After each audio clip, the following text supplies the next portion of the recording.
Hey, hello. Anybody home? Good morning, good afternoon, good evening. Good whatever time it might be in your location. God is good. Enjoy your weekend. And here we go. Here we go. So we have few games. Today, tonight, whatever. Let me know if you can hear me and you can see me. Tottenham are battling right now, as you can tell on your screen. They are doing the Spursy thing. Tottenham being very Spursy tonight. 2-1, losing at home against Brentford. And Brentford don't even have Ivan Toney. Ivan Toney been suspended, but they still managed to beat Tottenham Hotspur. It's not done yet though. It's 84th minute. They still can nick a goal or 2 goals. You never know. You have to wait until the end in order to say anything, but doesn't look good for them. So people, you let me know if you can hear me. You can see me if everything is working good from your side.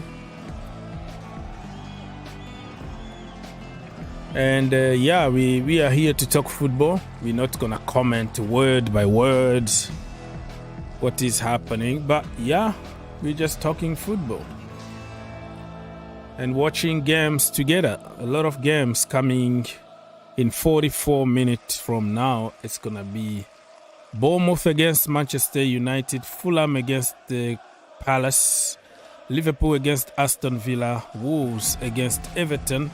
And later on, we have Nottingham Forest against the Arsenal. So probably I'm not going to be there for the Arsenal game, but I might just make a video for the review. So stay tuned for that. But we are here for at least a couple hours together. How about that? Couple hours. So you have to help. You have to help me here to keep up. I don't know what's going on with this. A lot of wires are tangled somehow, so need to fix everything, huh? So how everybody is feeling today? Good? Are you enjoying Tottenham being Spursy, or you are Tottenham fans and you're not happy about it? What is your opinion?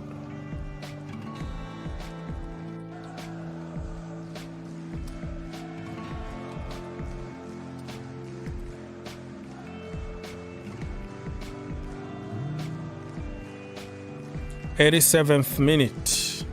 Tottenham still losing 1-0 to Brentford. Surprise! Brentford without Ivan Toney, and they still managed to beat Tottenham Hotspurs.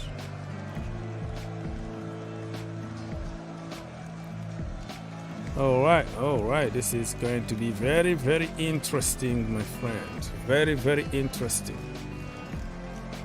So how everybody is feeling, get in the comment section down below and let's go. All right, let me now go to what is called the lineups for other teams, right? Let me give you an idea about what is happening with other teams. So for Bournemouth, and this is going to be Bournemouth against Manchester United. Neto for Bournemouth. Hook, Kelly, Brooks, Lerma, Solanke, Christie, Smith, Senesi, Zabarni, and Anthony. That's the starting 11 for Bournemouth. All right. Manchester United, they are in this green, yellowish kind of kit today. I kind of like the kit. Got some zigzag kind of design I like it. And Adidas always got classic shirt, like beautiful. But Nike, questionable. Depend on the team. Oh my goodness, 3. Oh my goodness, it's 3-1. Expressions is gonna lose it today. 3-1 to Tottenham, to Brentford against Tottenham. They are beating them away. Oh my goodness me. You can see on your screen right now. 3-1. Lord have mercy. What is going on here? What is going on here? That is ridiculous. Ridiculous. Expressions is gonna lose it. Telling you right now. Golasso, my friends. Golasso. 3-1. No Ivan Toney. No problem. 89th minute in my location. Tottenham Hotspurs are losing 3-1 at home at the shiny Tottenham Hotspurs Stadium. How about that? And today was the last game of the season that they're going to play at home. So instead of giving their fans something to celebrate, some hope for the next season, look what they are doing. 3-1 loss at home. And the game is not over yet. This is going to be embarrassing, to be honest with you. This is so embarrassing for Tottenham Hotspur. But it's good for the spectacle. Tottenham Hotspur's fans, today you have to watch them because they melt down. They've been mocking Arsenal. They've been mocking Chelsea. Now it's time to laugh at them. Oh man, oh man, oh man. Harry Kane need to leave. Harry Kane, if he's serious about football, you don't need any other proof to leave this team. You're not gonna win anything with this team. The next manager is gonna be there just to build from zero, to go from scratches, because many players in that team need to leave. They need new players. They need a new project. They need a project manager like Pochettino to rebuild that team from scratches. So Harry Kane, if he's serious about it, he need to leave. He got like 26 goals this season. He was gonna be the golden boot if it was for the alien, Mr. Haaland, who got like 36 at the moment. So like 10 goals difference. But his quality, and look at the team that he plays. Okay, Harry Kane plays with a bunch of overrated players at Tottenham Hotspurs.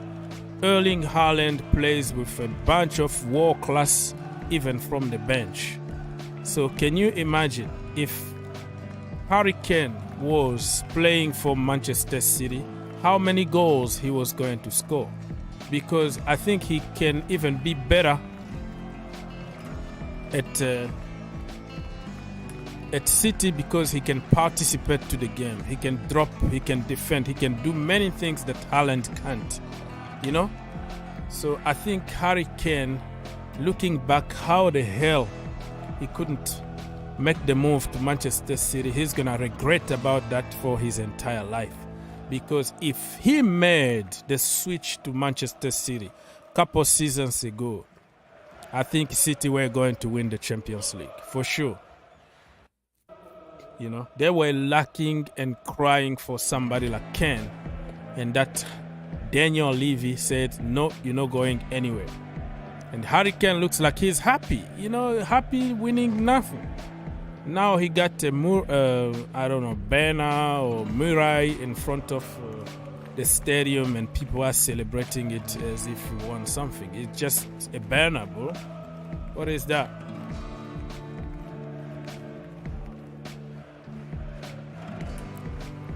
Okay, people. So 3-1, the game is about to end. The game is about to end. It's 90 minutes plus 3. Tottenham Hotspurs 1, Brentford 3. Today is going to be a very good show on social media because Expressions bantered Robbie for bottling the title. Now they are bottling even Europa League place. I think they're going to go to Conference League.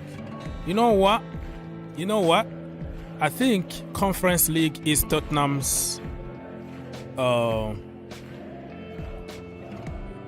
place. That's where they belong, to be honest with you. They have to go back to those kind of trophies from the bottom, try to win something and build from there. If they go to the Conference League, they might win it because they couldn't win the Champions League. They couldn't win the Europa League.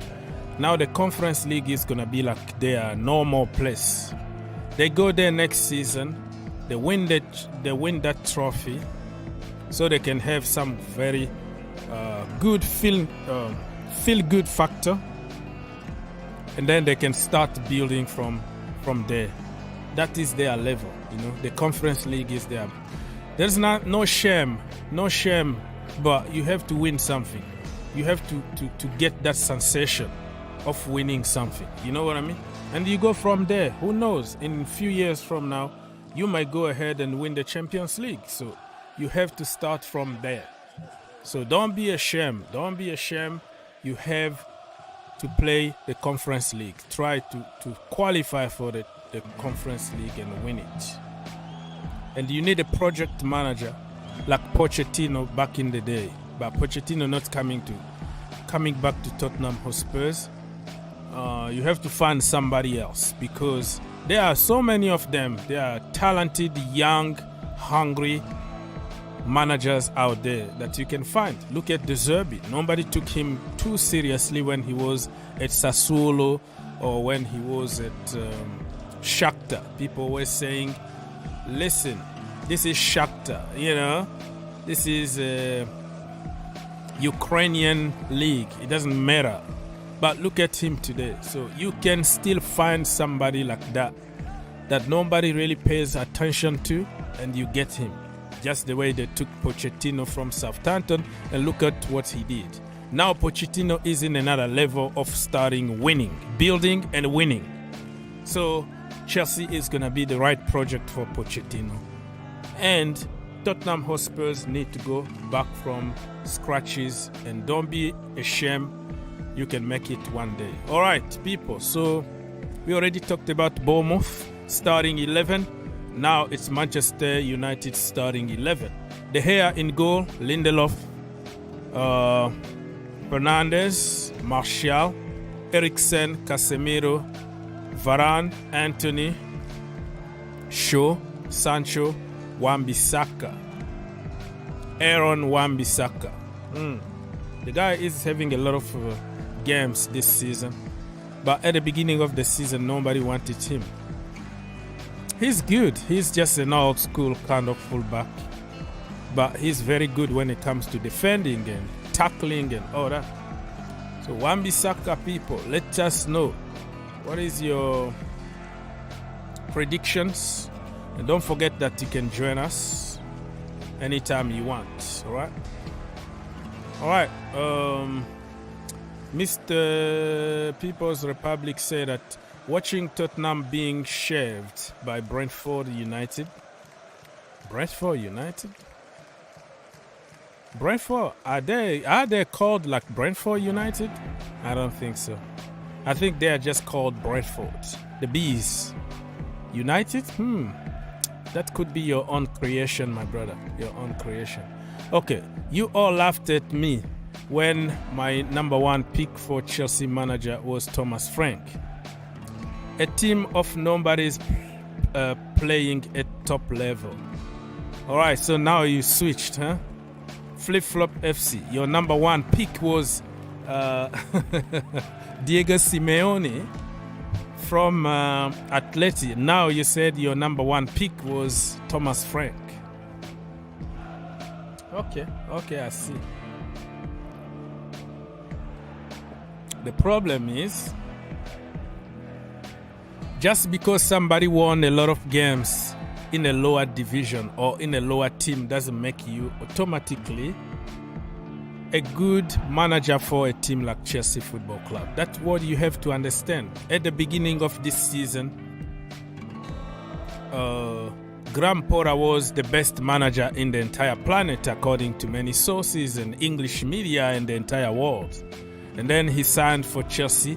That is a different kind of animal, where you have to deal with 125 players, all world class, that want something, you know. The United Nations of players from all over the world that you have just to go from zero. They don't even have anywhere to sit in the dressing room. You know what I mean? So Chelsea, just because you've been doing good, like West Ham, for example, from the no league. I even heard people telling me that Chelsea should go for that coach from West Ham. You know, the no league team that took the world by storm because they were bought by Hollywood superstars. And then the entire world wants to be like them. And they are promoted in the league, EFL league now. You know what I mean? And people were telling me Chelsea needed to go for that coach because of what he did in the no league. Come on, brothers. Come on. We can't be so reactionary all the time. We can't be switching and flip-flopping all the time. Chelsea is a different animal. You bring Thomas Frank, he's going to do good, but he's going to take at least 3 years to start build the team on his image. Do you think that Chelsea fans are going to give any manager even one season? Few games that you lose is already a big crisis. The owners are getting pressure. The managers are getting pressure. The players, we have to sell everybody, even if we just bought them for millions and millions. They have to go. So this is a different animal. Thomas Frank is a good manager in that level. Let him be there. Let him enjoy his time there instead of coming to Chelsea and destroying his career. That's what people said about Graham Potter. And Graham Potter is not a bad manager. It's just the circumstances. It's just the position at Chelsea is almost impossible for anybody to succeed. All right, but Mr. People's Republic, now I have you on the record, say that you wanted number one. You picked Thomas Frank. All right. Let's move on. The game is over between Tottenham Hotspurs and Brentford, people. 3 for Brentford, 0 for Tottenham Hotspurs, and congratulations to Brentford. And listen, this game means nothing because it's just like the same level of clubs playing against each other, you know. Tottenham Hotspurs, they are just in the same level as Brentford, right? You know what I mean? So 3-1. How can you lose the last game of, not the last game of the season, the last game in your stadium this season? Because probably 2 games left, they have to play them away from their home. So today, I think the players brought their families, their kids, their uncles, their girlfriend, their second girlfriend. Everybody was in the stadium to say goodbye. That's what you do the last game of the season at your stadium. And then you didn't give your fans anything. You didn't give your family anything. This is a big, big shame here for Tottenham Hotspurs, to be honest with you. All right. Mr. People's Republic think that we don't record him, huh? We don't have him on the record pushing some people. And tomorrow morning he's going to switch and support another person. They say, I told you so. Come on, man. Don't be like my brother Aziz. Aziz will tell you under Graham Potter, oh no, Frank Lampard was going to win the league and win the Champions League with this team. But Graham Potter is useless. He's the worst manager in the history of Chelsea. Next morning, Lampard comes, he loses one game. No, I never wanted this guy. He's the worst thing that never happened. He need to go. This is useless. People forget that we have them on the record. Oh, man. So People Republic is just following the steps of his other brother from another mother, Mr. Aziz. Aziz is going to kill me. He's watching this show right now. He's like, yo, let me finish. I'm coming for you. All right, Tottenham need to win to qualify for Conference League. But now they lost to Villa.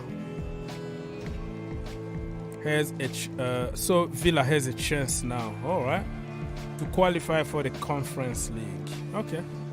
I haven't even checked on the table, man. I'm gonna worry more about the Chelsea now than other teams. I'm just happy that we didn't qualify for the Conference League, you know. We are not in that level. We are all in or we are all out. We are a Champions League team. That is the minimum. Just to qualify for the Champions League is the minimum for a team like Chelsea Football Club. But now we are paying the price of stupidity that we did in the past years. We are paying the price now because we never built for the future. We always go for quick fix. Manager bounce, bam, bam, you win a trophy, you go back to another crisis. You don't build anything, no identity, no team for the future. It's always quick fix now. Now you see what I've been saying all this year. We had to build.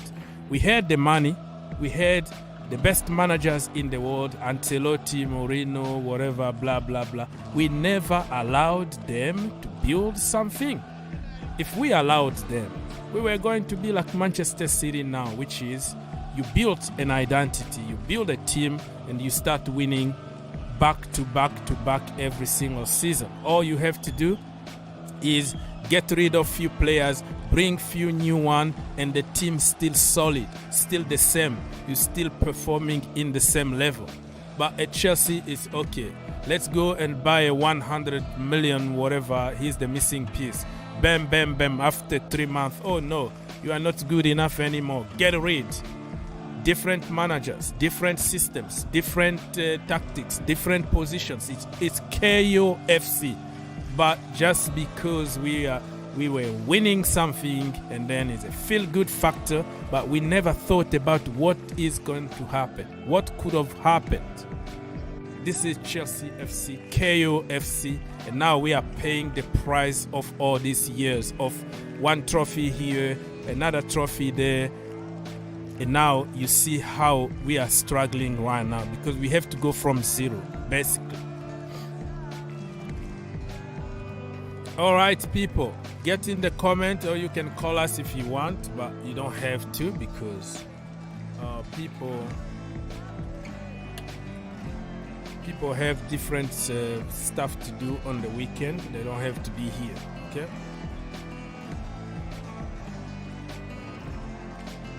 All right. Hi guys, Lusala said that what is preventing Chelsea from announcing Pochettino? What that is gonna change? If they announce him today, Lampard's still there. What that is gonna change? You know, the players knows already. We all know that he's coming. Just he's in London already. Probably his contract is signed. Probably he's watching videos and watching the loan army, the academy, making his team, what that is gonna change.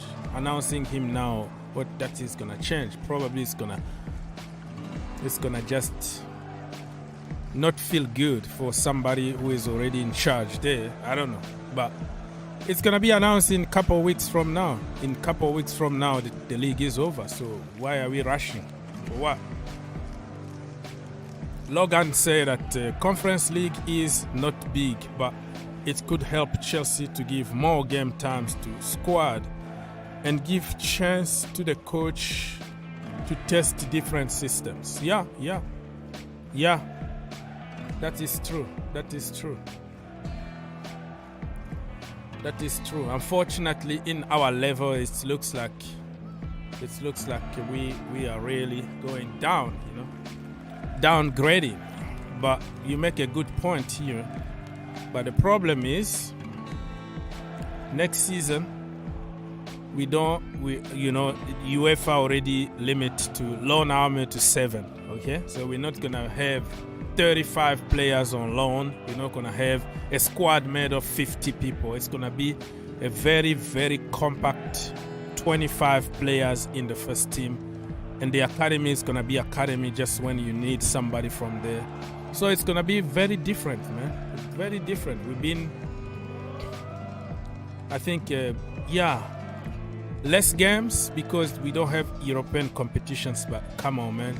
Going to Andorra, for example, to play on Thursday night and then come back and play on Saturday or Sunday morning in the Premier League, because you have also to respect the competition. It's not like you're gonna only play academy, because even UEFA are gonna look at you and like, no, you have to respect the competition. So imagine somebody like Christopher Nkunku going to play to, Uzbekistan, where the stadium is like above the flat, about a residence complex, and then come back Thursday night and fly for 16 hours, and then you have to play on the weekend. Like, those conference leagues games are just like bottom of the bottom and very, very far teams in Europe where it's like minus 40 degrees or something like that. Very cold. Aziz. Good morning. Good morning. Good morning, sir. Yeah, good morning to all my Chelsea fans in the world and also our opposition players like Arsenal, everybody. I'm greeting you all. I want to ask you a question. Did you hear about the Ruben Loftus-Cheek going to AC Milan? Yes, it's true, because many like trusted sources like Romano or Sky, they all say that it's almost done. It's just waiting for the end of the season to announce it. It's done. Yeah. So because I heard it's going for 25 million. I don't know the price yet. Yeah, that's what the price tag that I had is going for 25 million. Okay.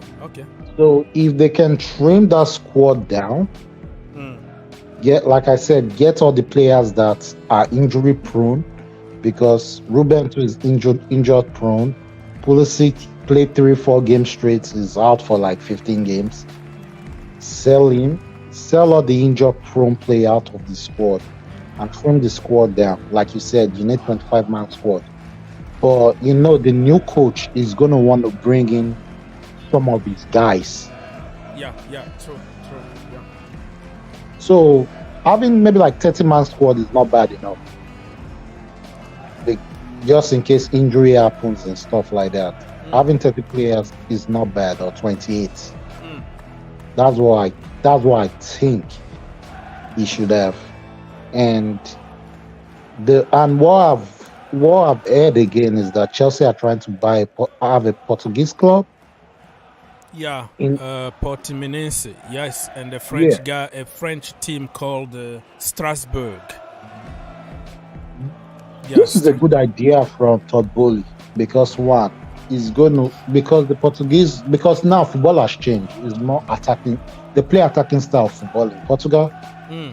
Is going to develop those players quickly. The players even if you are going to do the loan system, some of our players needs to go there, like some of the academy players that you see potentials, so that they can be playing first team football. By the time they come back, they are used to playing against Porto, Benfica. You understand? So they will have that attacking instinct in them. Because I want to follow this system of build from the scratch with the boys we have and the academy player. And if you can buy a few more players, that's good. That's going to be good. That is a very good point, because what happened on loan is if you send them to your own clubs, that you play almost the same kind of system. You try to develop the Chelsea mentality in all those clubs, regardless of the division they are at. even if they are in the second division. You have a system, you have a network. So it's going to be the same system that we play. It's going to be your players. Let's say that we just bought Whisper, Richard from Jamaica. You send him in France there to develop in the same kind of system that Pochettino is going to implement in the first team at Chelsea Football Club. So the transition is not going to take that much. It's going to be, if you are ready from another club, you transition to the big one. So Chelsea are like the main office, the box office, and then it's going to be good. What happened with the Lone Army is that they go to certain clubs that they want you just to perform. They don't care about developing you. You go there, you sit on the bench if one of their guys is doing good. It doesn't mean that you are doing bad, but what the point of giving you playing time when we can develop our own kid who is just pushing so hard? This kid is going to stay here for years. You Kalim Hassanadou, or you Billy Gilmore, or you, let's say, Conor Gallagher, you are going back to your team next season. So even if we develop you, next season, we're going to have to find somebody else to develop and play for your place. You know what happened at Crystal Palace. Now they regret for giving enough time for Conor Gallagher, and then Conor Gallagher, at the end of the season, he went back to Chelsea and sitting on the bench. So there are certain things that people don't understand. Online is black or white. Oh, you didn't make it the first team because you were poor, you are bad. But you don't understand the behind the scenes of people sitting on the bench. Harry Kane, he went 2 years on loan at Norwich City. He didn't even make it. He didn't play even enough games. They had to recall him. And then he started performing good under Pochettino, and we know the story today. Why he didn't get enough time in the second division with Norwich City. Don't tell me that they were poor. He was poor. No, it's just because the reality on loan is completely different. There are so few managers and so few teams that will give a loanee enough playing time when their own boys are pushing to make it to the first team. Few of them. But people don't understand that. It's black or white. You didn't make it because you are poor. You have to go. But don't forget as well too that football is a business. You loan these players to balance the book. You see where I'm coming from? You loan these players to balance the book, and this PFF rule. So that's why I see why Chelsea were loaning like 50 players out. So the profit they make in the loan, they use it to balance the book. You see where I'm coming from? Yes, sir. So we shouldn't forget that you are still running a business, regardless you want to win trophies or stuff. You still want to make profit to balance the book. Yeah. So I see why Chelsea were using that system to balance the book. Now that we are not allowed to do that anymore, from next season it's going to be only seven players on loan. So we have to change completely our loan system and how we do business. Every time that they find out that Chelsea been doing something, they close it. It become, it's a loophole. Before it was legal to give people 7 years, 8 years contract, no problem. When Chelsea started doing it, oh no, this is becoming a loophole. But it was completely legal. There's nothing wrong by giving long contracts. But Chelsea did it, is a loophole. Yeah. Chelsea loan army, they are using those kids for commercial reason, for money, and they are destroying their career. They close it. It become a loophole, which I understand sometimes, because Chelsea didn't really much care about the loan. It was money making kind of, and destroying the kids kind of careers. I think we killed a lot of Messis and Ronaldos on loan because they still hope that they can come and perform and make it to Chelsea, and then every single year they hope, and there are people telling them, oh, you are not good enough, you are not ready enough. That's how you kill confidence. So don't tell me, oh, they didn't make it just because they were poor, but you don't understand the philosophy and mentality behind the loan, where you have to wait and somebody is, oh, you're not ready yet, oh, you're not good enough, and you kill yourself. It's just the hope that kills you. True, but I see where you're coming from. But even some of these young players that, it's not only Chelsea, even some of these young players that go out on loan, even when they come back to the first team, I don't know. Some of them, I don't know, maybe they are carried away just being in the first team, or they just don't know what they're doing. Is there some of them even grew worse? Like some of them can't even make it in the first team. You see where I'm coming from? Yeah, those are just assumptions. No, I'm just being a devil's advocate.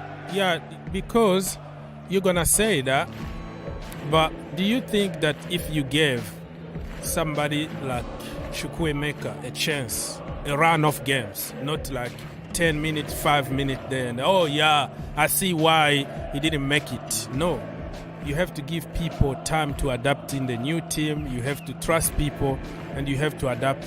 You have to allow people to make mistakes. That's how you improve in life. You have to let those players making mistakes. Just because on loan is not to make you perfect. It just to give you playing time to develop your character. But you come to Chelsea, it's just like a new chapter where you have to adapt and perform in the team. And it's not gonna come from heaven before you give some people time really on the pitch. And the Chelsea Football Club, oh, I see what the reason was. He's not ready yet. You are judging somebody because of 5 minutes of a so-called bad game? I'm not judging for 5 minutes. I'm just assuming, because even people are saying, oh, Pep Guardiola. Okay, I'll give another example. You see that boy Lewis that used to play as a left back for Man City? What Lewis? There's a guy called Lewis. I can't remember. Is it the guy that plays, the young star that plays left back for Man City? Oh, Lewis? Okay. Yeah, Lewis. When last has he even played in the Man City shirts? When last? I don't know. I don't watch every single game. The last time he played in the Man City shirts was against Tottenham. When he made a mistake, he made some blunder. So coaches like that, even all these big coaches, because they know their reputation is at stake, they will rather give it to the most experienced players in there that can do their job. You understand? Because big teams is not going to wait for you to develop. If you're not moving at the same pace as the other players, you get dropped. You see where I'm coming from? Yeah, but I don't agree with you, but I see what you're doing, because for me, it's about trusting and giving opportunity. So we're not going to agree on that, but I respect what you're saying. The problem with me is I do coaching. I coach my kid. I coach underprivileged kid on probation and all that. That's what I do. You know what? So it's almost impossible for me to convince me that a young man needs 1,000 loans or he's not gonna make it. Like impossible is not in my vocabulary. You know what I mean? I agree. I trust like people can improve. People can get coached. People can make mistakes, and nobody is God to say, oh, just because it happened in another team, it's not going to happen here. No, I don't like people who say never, never, never, and like determine other people's lives. Like, who do you think you are? Like, nobody's God here to know the future. So it's like, I respect what you see. I see what you're talking. I see your perspective, but I just don't agree with you. I just respect you, but I don't agree with your conclusions. Just because it didn't happen at Liverpool or Manchester City or Real Madrid doesn't mean that it's not going to happen in your team. Every single team is different. Every person is built differently, you know. Haaland is an alien. He was built in whatever planet it is. Don't give the same example to Chelsea because we don't have a Haaland. Such and such can't happen because, let's say they've been together for 7 years and Chelsea project just started a few months ago. There are so many pieces to put together. So I just don't like the comparison of, because such and such don't do it and then we can't do it, That is not me, but I always respect people's opinion. That's what I wanted to say. Mark, are you there? We're going to come back to you, Aziz. I'm going to give you time. Mark, yes. Yeah, so I heard you guys talking about Loftus-Cheek leaving and the progression of some of these young players who sometimes play for our team. And I guess that everyone is making a valid point, but I also think that it will be very, very, very, very difficult for some of these young guys to play for Chelsea, especially with some of these fans who are not willing to accept the fact that these young guys are all that we have, and sometimes we can get some good players out of this academy or the reserve side. I think most of these players who doesn't make it at the top level will depend on the path that they decide to go, and it will also depend on the coach that they will be playing for. And if you're a young player, I always advise them that you have to be very careful with some of the decisions that you make, because the decision will decide if you are going to turn out to be Messi or if you are going out to turn out to be a flop player. There are so many coaches who don't even give some of these young players the chance to play.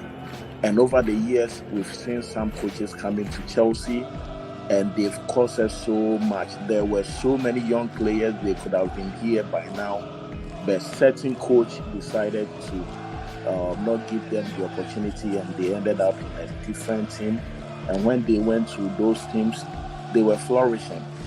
So come to think about it, sometimes we don't have to criticize the players for not being so good, because it will depend on the system and it will depend on the condition that player will be in.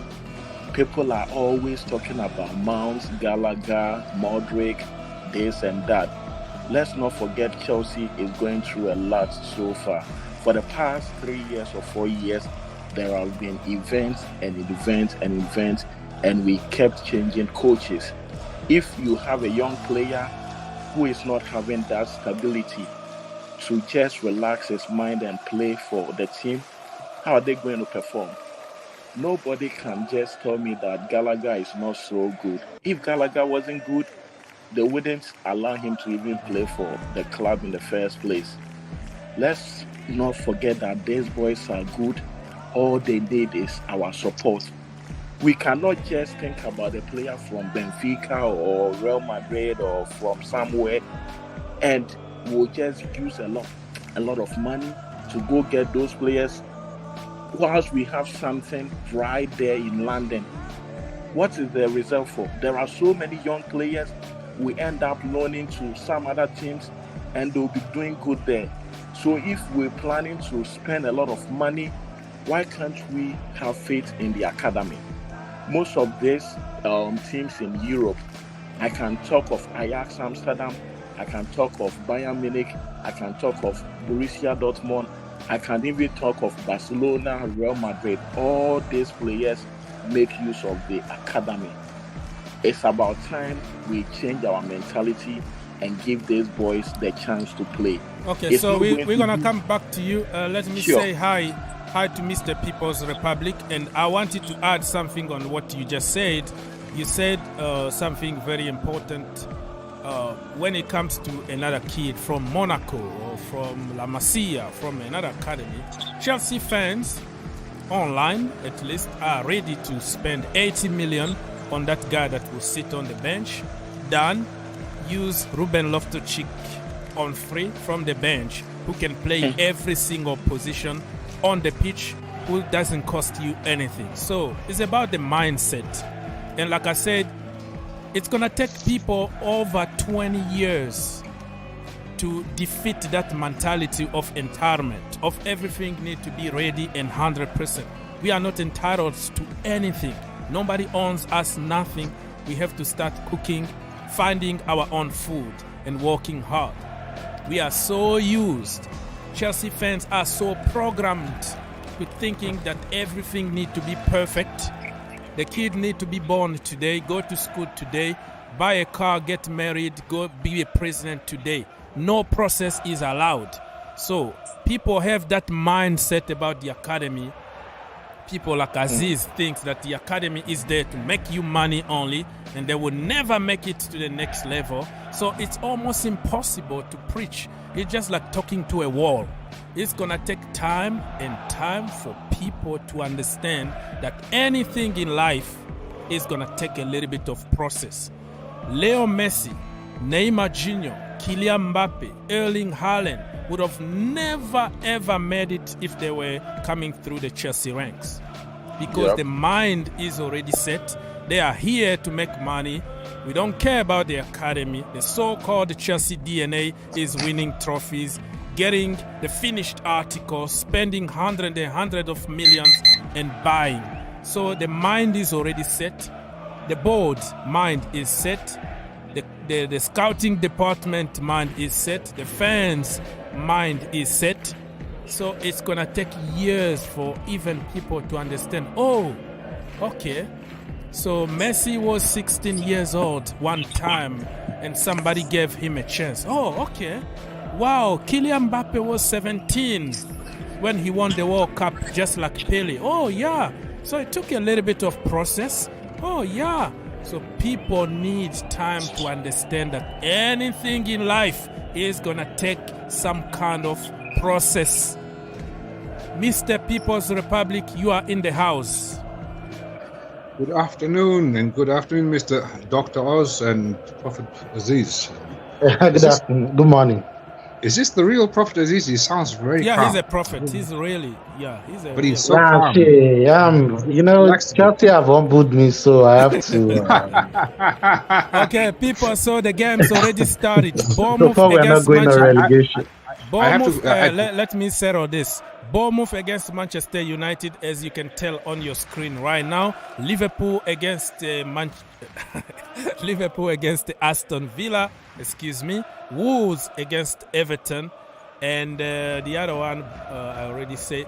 Tottenham Hotspurs just lost at home, 3-1 against Brentford.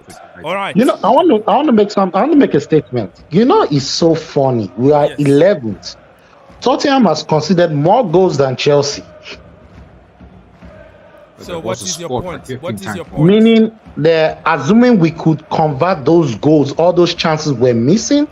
Assuming our uncle Carabao could score those goals, we're going to be in the same position with Tottenham. Yeah, exactly. But that is Graham Potter and Frank Lampard fault, right? No. Everybody has missing chances, right? No, to me in life, there's something about I learned in life. Yeah. When I came to this country, all of us we believe in entitlement. That is this person's fault? Is this person's fault? Yeah. Have you ever looked into yourself and see the reason why they are blaming you? Can these players go in? I need a coach to go in there and hear these players. Like, look into yourself. All the chances you were missing, if you had converted them, we would have been in a better position. Do you think that they don't watch like videos because they are like some training? Some of these players don't care. They just so they don't care. That is the manager to force them, right? That is the manager's fault. Sounds like all the time when Timo Werner missed 1,000 chances. No, that is Thomas Tuchel's fault. No. Back in the time. Listen, let me finish. When Timo Werner was missing those chances, it wasn't Thomas Tuchel because we love the manager. But under Frank Lampard, it was Lampard's fault. But I'm trying to make a point here that and I'm going to rebut to your point. I'll rebut to your point, sir. Yeah, at a certain point, a player is responsible on that pitch. You have to do it for yourself, for your family, for your own self-pride, your own skills. That's why Didier Drogba John Terry, Frank Lampard were coming 2 hours before the training and leave 1 hour after everybody so they can practice and take their games to the next level. No manager is going to feel or going to teach you how to score a freaking goal. Are you there? No? All right. Yes, so self-pride also counts, but it depends on the manager. We're going to blame players if Jose Mourinho was in charge and if Thomas Tuchel was in charge, but it's going to be the manager's fault if it was Frank Lampard and it was... should I tell you why we're going to blame? Yes. Should I tell you? Let me rebuttal everything you said. All right. You made mention about Timo Werner. It was just an example. No. It could be Tammy Abraham. Okay. Or Lukaku, It could be Tammy Abraham. It could be Harry Kane. Yes. Okay, you made a point about them. I'll give you 1 point about Timo Werner. Timo Werner might not be the most clinical player, but Timo Werner is the kind of player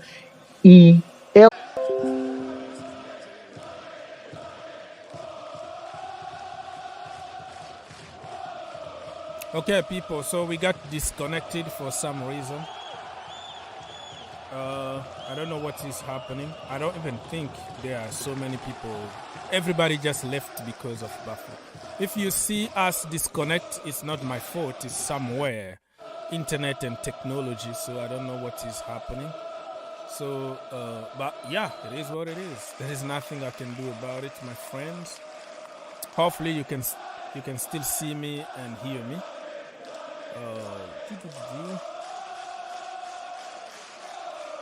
Hopefully you can still see me and hear me. I don't know.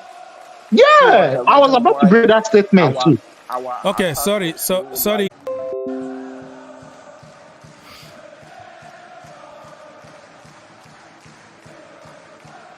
Okay, people, so I have a hard time here to connect. It's just disconnecting all the time. I don't know if the stream is too heavy from StreamYard or something. I don't know what's going on. We have some technical issues.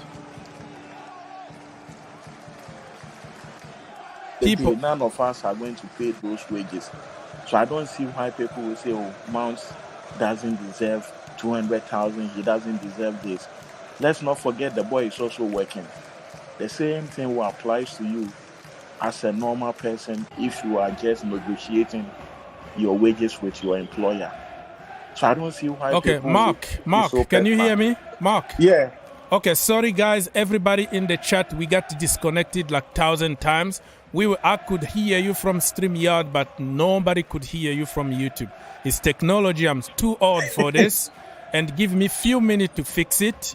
And sure. If I apologize for everything here, but you're gonna have your time. I don't know, it's just disconnected all the time, and we lost connection like 1,000 times in the last 5 minutes. So nobody could hear you, Bobby. Yes, stay there. Let me click some button here very quickly. Probably I can fix it. The stream is too heavy. I don't know what's going on. Manchester United just scored 1-0 against Bournemouth in the meantime. And let me double check. It's crazy here. I don't know what's going on with me, but it's really, really crazy here. All right, let me see. Boom, boom, boom. Let me just click some button here very quickly. All right, so you can talk, but if I cut you, I'm not being rude. I'm being polite. But if we got to disconnect again, I will tell you. Okay. Now, Bobby, say hi to people. Hello, Bobby? Yeah, hi, Oaks. Yes, sir. Hi. Yeah, this is a funny one today. We have a nothing burger of a game against Man City. For us, it's been a long time that we've been in this pointless part of the season where the games don't mean anything to us. We're not playing for anything. And it's just a matter of making sure Arsenal doesn't win the title. Yes. Which is sad and pathetic, really. Because we're Chelsea, we should be pushing to win the title. I don't like what's happened. I think we need to sort out this team sooner rather than later. We've got to be really quick about it. Pochettino, if he's the man, he should be announced, and he should get to work, because there's a lot of work to be done. Yeah, that's for sure. We have a lot of work to be done, and tomorrow, I don't know, we have to pray. Whatever God you pray, you have to pray, because we don't want to get destroyed double digit or something like that. Oh, is it tomorrow? Tomorrow, Chelsea against Manchester City, right? Correct me if I'm wrong. Yeah, tomorrow. So we have already 8 injury players.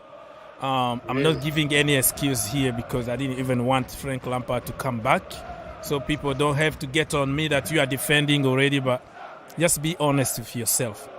You have 8 key players, not even your bench, okay? Those are key players from the team. Any manager, I don't care if you are Mourinho, I don't care if you are Tuchel, you are missing N'Golo Kante, you are missing Reece James, Chile, Mount, people like that, you are in trouble. Badiashile, I hear, is injured now. Huh? Badiashile, I hear, is injured now. Badiashile is injured. But people like Aziz is going to tell you, no, we could have done better. We could have gone there, give them, and then push them to the limit the way he punched me when Manchester City beat Real Madrid. This is what we could have done. I'm like, brother, Manchester City been together for 8 freaking years with the same players. They have De Bruyne in the... Let me finish. I will give you time. Okay. Like, this team been together for freaking 8 years. All they do is add couple players, get rid of Deadwood, get rid of Bad Apple, bring even better players in the team, and they are getting better and better because they built a team for the future. We at Chelsea, we don't build. It's shortcut, quick fix, bam, bam. Get the momentum from sacking a manager, and then bam, win a trophy, and go back after 18 months, go back through another crisis, and then take the bounce again and win a trophy. Chelsea could have won back to back like for 10 years. Dominate everything, because why? We had everything. The best academy in the world. The most money. When Abramovich came to the money thing, nobody came even close. So we had time to build an empire of football for years and years to come. But we were so happy winning a trophy, banter. Now we are paying the price of shortcut, quick fix, because we don't have a team. We don't have any identity. We don't have anything. We have to go back from zero. But somebody like Aziz is going to tell you, Chelsea, we made Real Madrid look good.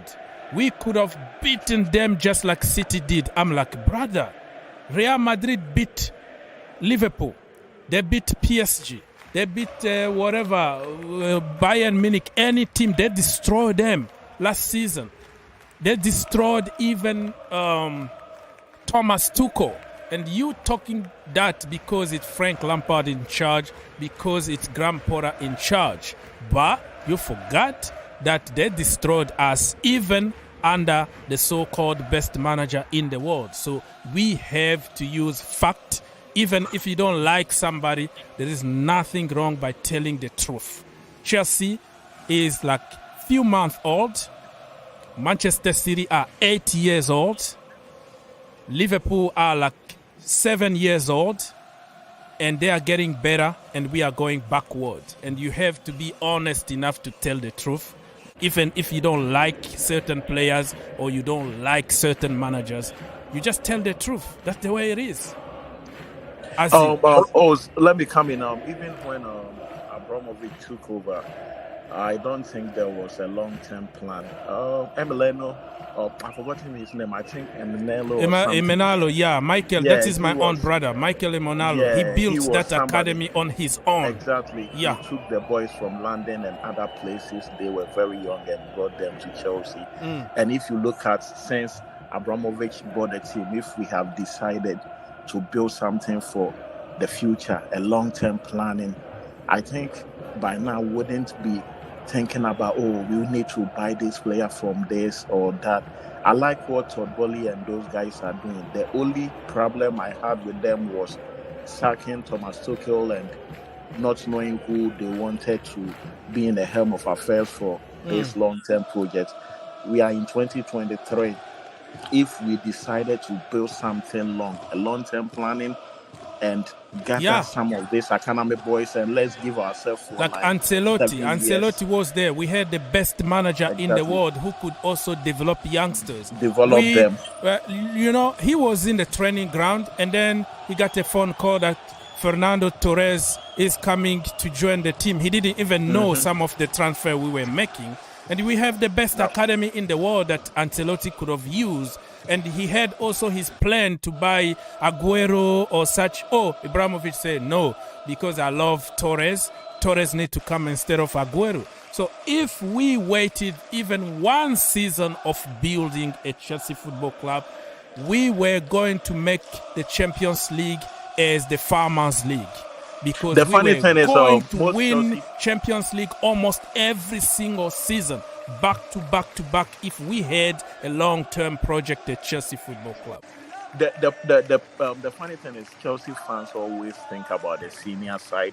If you ask them to mention one academy boy or reserve side player, nobody can even know some of these boys. But they should just go out there, monitor how they are performing, how they are destroying some of these teams in England. And I ask myself, why can't we develop these boys? Why can't we bring in someone who can just develop them, give them some plan, let them mingle with the older folks, let them mentor these youngsters and take over when they are not there.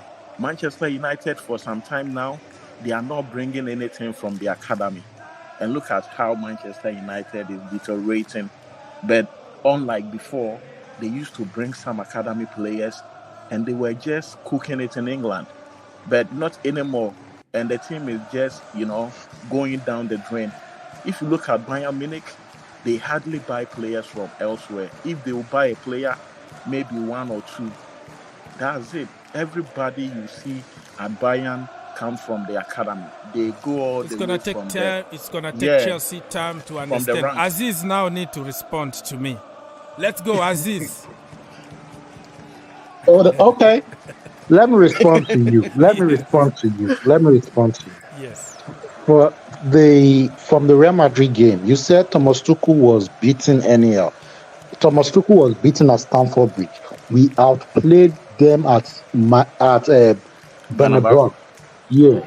Thomas Tuchel only made some silly mistakes by not bringing in a midfielder to hold the midfield. We would have won the game instead of the game going to extra time and taking out Timo Werner, because Timo Werner was destroying them. And when he took him out, that was when our problem came in. Okay, let me go back to you saying about Frank Lampard and playing against Madrid. Let me tell you something. I used to watch Madrid game. And if a team goes man to man with Madrid is always shaking. If a team goes man to man with Madrid, and the reason why Madrid beat Liverpool was Liverpool were in a bad form at that time. So Madrid could have beaten them anyhow. If a team goes man to man with Madrid don't like it. Madrid doesn't like defending from the back. If you go man to man with them, you might win. You're gonna win. You see where I'm coming from? We are a big team. We are not a small team. The expectation I have for Chelsea is different from the expectation I'm going to have from a Tottenham Hotspur. We have won 2 Champions League for Christ's sake. We have won 2 Europa for Christ's sake. We've won the Club World Cup. So my expectation is high. Yeah, you're right. But the problem is you don't take to consideration our level in this point. You don't take to consideration at the level that we are at. You are talking about our name is big, but you don't know that. For these people. You are making excuses for these people. What I'm saying is, are we a big team? No. Are we a big team? On paper, right now, we are a big club and not a big team. A big club like Chelsea. Okay, so Aston Villa got a penalty against Liverpool people. Let's see if the VAR is going to overturn it. I'm just reporting what is happening here. It's a penalty for Aston Villa at what is called Anfield Stadium people. So yes, Aziz, we are a big club and we are not a big team in this current moment. Team and club are different. Moment. Yes. We are not a big team in this current moment, but we're a big club. On paper, we're still a big club. For Christ's sake, this club spent 600 million. Yes, sir. So if I spend 600 million, I expect my money should work for me. I expect these boys. You are playing in the biggest Champions League. There's no form in Champions League. Any team can beat any team in Champions League. You know that? Is the call. Sir. Any team can beat anybody in Champions League. I've seen Chelsea winning the Champions League by I've seen Porto winning the Champions League, beating Manchester United. When they had all the best players, they have Ronaldo, they have Van Nistelrooy. Porto winning the Champions League, going to Monaco and beating them. So I've seen teams, Deportivo La Corona beating AC Milan. This is Champions League. Anybody can beat anybody. You just don't go out there and be telling somebody, come and eat me, come and punch me. That was a coward move Frank Lampard made. That was a coward move. If Frank Lampard had gone out and go out there swinging and we lost, and I would have said, yes, it went out swinging. Not going there, going to defend. But as playing on the counter. Let's not even if you are going to even play, even if you are going to even do that, play, even if you are going to even play the defense, play on the counter. Ollie Watkins, attacking player. Ollie Watkins is taking the penalty, people. Come on! He missed it! Oh! He missed it! Oh! Completely out! What the heck? Watkins! What are you doing, brother? That is just like Mo Salah. That is just like Mo Salah missing a penalty, just completely off target. At least freaking hit the target, man. That old saying, as they say, never let the guy who's been fouled take the penalty. The guy who created the penalty should never let him take it, and they always miss. So except Messi, no, except Balotelli. Sorry, except Balotelli. Except Balotelli. Balotelli is one of the play. He has only missed one penalty so far in his career. And Ivan Toney never missed a penalty. Yeah, he has only missed one penalty in his career. That guy is good in penalty. And there's another player. Yeah. There's another player I'm very confident I can 99%. I know it's always the goal. No, it's Eden Hazard. Jorginho and Eden Hazard. Yeah, they missed a few, but yeah, they are good. They are good. Yeah, Eden Hazard, the way he plays his penalty is so funny. He just plays it like Pinaka. He doesn't look at the ball. He just looks at the goalkeeper. Yeah. So let me, as I was saying, I've mentioned 2 points. We're a big team. We should play like a big team. A big club, brother. A big club. We're a big club. We should play like a big club, not defending. Not going out there and you swing on me. Maybe by law. Let me ask you a question on this. Do you really think that on purpose you go and give, like, you are not Jesus to give one cheek and to somebody slap you and give the second one you get slapped? This is football. Listen, let me finish. There are certain things that are forced to you because you are not good enough yet. Like you sit back because another team make you sit back because of how good they are, how well oiled they've been, and like the pressure that Real Madrid can put on you, or Liverpool, or back in the day, even now, Manchester City. Those people will make you do things. They will make you make mistakes. So you sounds like everything is entitled. You're supposed to do it. It's just like, let me finish, like Rey Mysterio fighting like the Big Show. That is a WWE. That is just like scripted before. You know what's going to happen, right? But in real life, somebody like Rey Mysterio can't do that 6-1-1 on Big Show because he can just pick him up with one hand, slam him, and kill him immediately. But in the WWE, because it's a show, Big Show is gonna get destroyed by somebody like Rey Mysterio. So you're talking as if we are in Taro, we are so good, we are Chelsea, and you have to get on them, on Real Madrid, and kill them immediately when you put pressure on them. The problem is they have also 11 war-class players that been together for 8-10 years that also got more quality, even 10 times better than you, and they will force you to do certain things that you didn't want to do. Okay. Mr. Owes, how did we beat Dortmund? Because on paper, Dortmund is better than Chelsea. We are just jumping all over the place. No. You need to answer my question. Jumping all over the place. Everybody needs to answer my question. On paper, you cannot say we are better than. On paper, this season, Dortmund is better than us. If you go player by player, Dortmund is better than us. Player by player, this season. But how did we beat them? No, we lost the first leg. How did we beat them? I'm saying that player by player, you can't say Dortmund is better than. Just name me Dortmund players and compare them with Chelsea players. Right now, Bellingham is better than anybody in our midfield. No, Chelsea have some. And that is the confusion players. there. Chelsea have some quality players. Quality players doesn't mean. Oh yes, 1-0, Aston Villa. Come on. Good evening. I'm going to make a statement.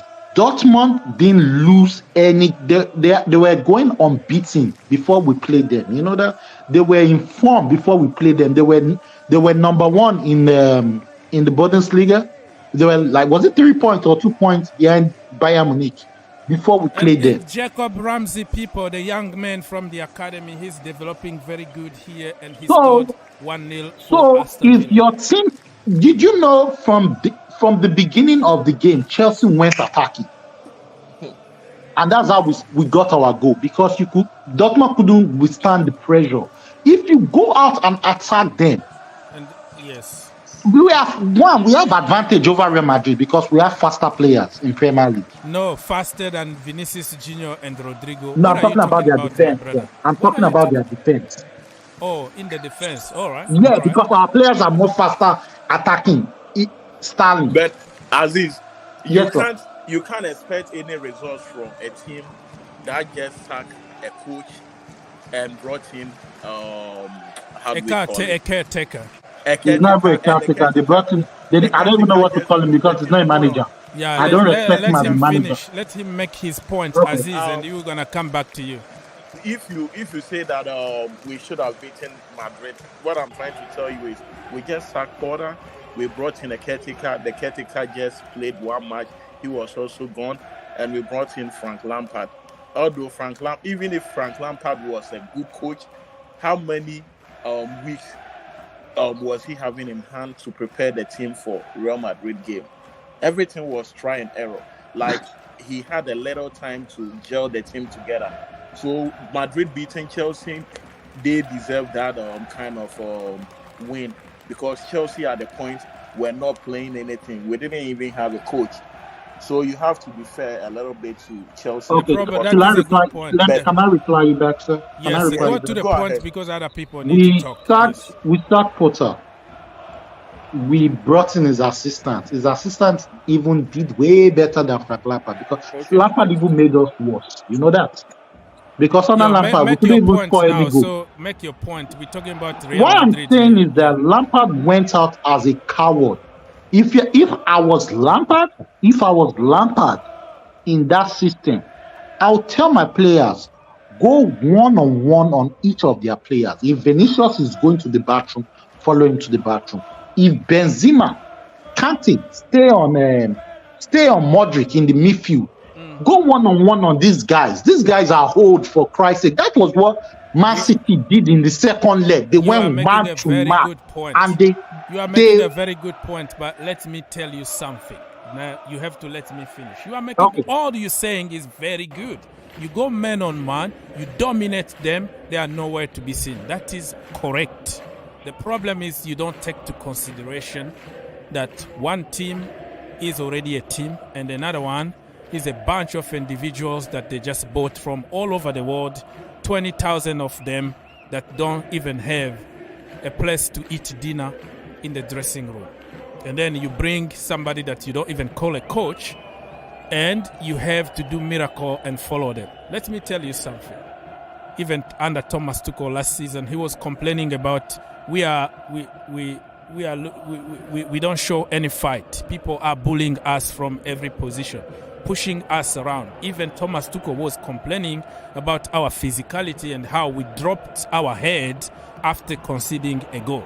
Under Thomas Tuchel, we were losing against teams like, let's say, Leeds United, 3-0, get dominated in the battled. Against teams like Southampton, we were losing, and Thomas Tuchel always comes like, we are so easy to beat. We don't have, every time we concede a goal, we dropped, and then we discourage, and then it's gonna go from bad to worse. That is under Thomas Tuchel.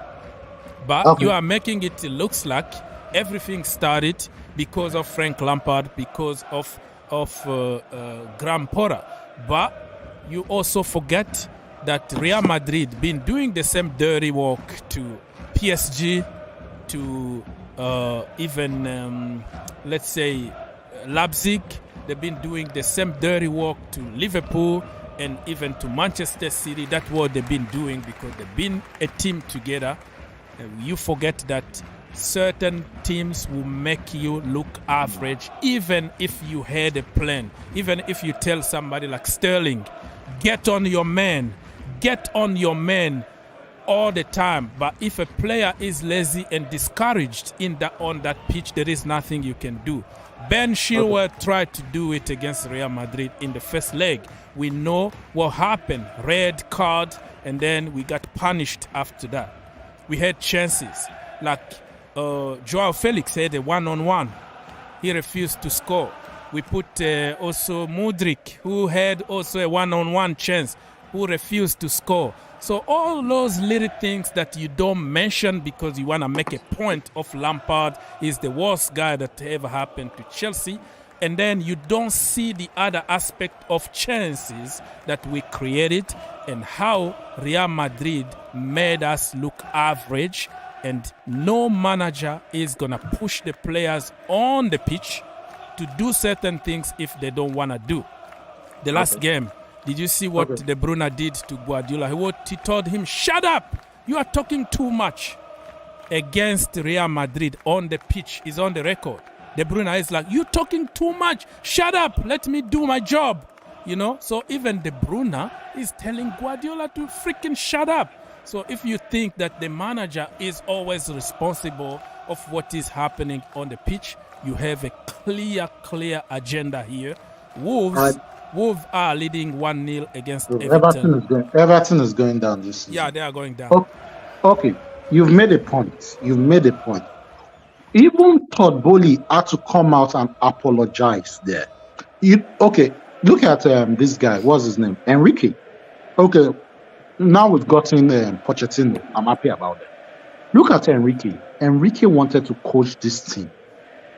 A good coach, a world-class coach, could tweak one or two things and make this team gel.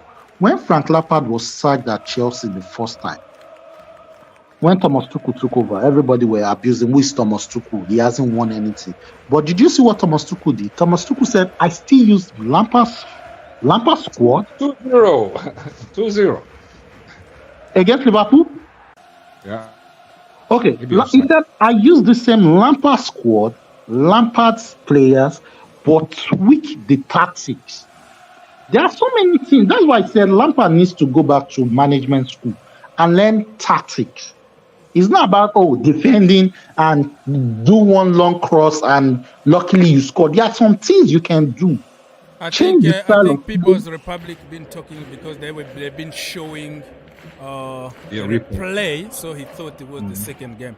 It's not Now, the second goal. It's just 1-0. Aziz confused me. And Crystal Palace just scored 1-0 against Fulham. You know what? So we are 12th now in the league now because. Okay, now you guys have spoken. My turn to speak. Now, you guys have been talking about giving all these academy players chances, blah, blah, blah, blah. Now, our Chelsea recent history, when I say recent history, I say from the year Abramovich, whenever he came along. So we have had this history of plug and play. Put the CD in, play it. If you don't play, you hear the first song. If it doesn't sound good, you throw the CD out of the window. Next CD, you buy the next CD. And this kind of system has worked. 2-3 players in a season. Are people using CDs anymore? I don't know when it was the last time I used a CD. Some of us are still that old. was like 1,000 years ago, right? Man, the world is changing really. Like, I don't know, CD.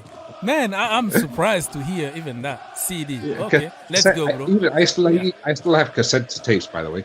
And get out of here. I'm serious. If you don't believe me, I'll send you a DM. I got like cassette tape. Yeah, that's what I tell my Blue Army. Like I show them like cassette back in the day, like Michael Jackson thing. And what is this? I'm like, it's called cassette, right? Show them the old telephone, the one with the dial. Oh yeah. They won't know what. They don't want to know what to do. You know the one that you have like to turn, like number, and then you have to turn it around. Just imagine you make the cassette stuck in the tape or video recorder. Yeah. You are dead when your dad comes back because there is no way of getting it out. It can flip on the video when you are watching the VCR. Sometimes it gets stuck, and if it gets stuck like that, you have to take it out. You use the scissors, then you cut both sides, then you stick it together. So when you are watching the movie with your parents, they'll be like, "Oh, there was this scene." It's no more there. So you messed up the cassette because I remember that. It was censored. The scene was censored by the government. Hey, do you even remember that disco DJ stuff that we used to use back then? Yeah, it was called like the record, right? Record. The big black thing is turning. Yeah. See, LP, gramophone. Yeah, but remember that phone, one of the dialing one with the dial. You could sometimes you could use where you put the headphone on. You could just tap that 1, 2, 3, 4, 5, 6, and then stop. Then 1, 2, 3, 4, and then that's how you could also dial that way. There's many ways of doing it. And if you didn't want to speak to somebody, you just put you hang up. You just put the phone down on the. You don't put it back on, then nobody could reach you. Yeah. That was the world is changing. And that's why I don't really believe on those like UFO stuff. Like, imagine like in like 1875 or something, and you're telling people that we will be flying, using something called like the airplane, and getting from one place to another one.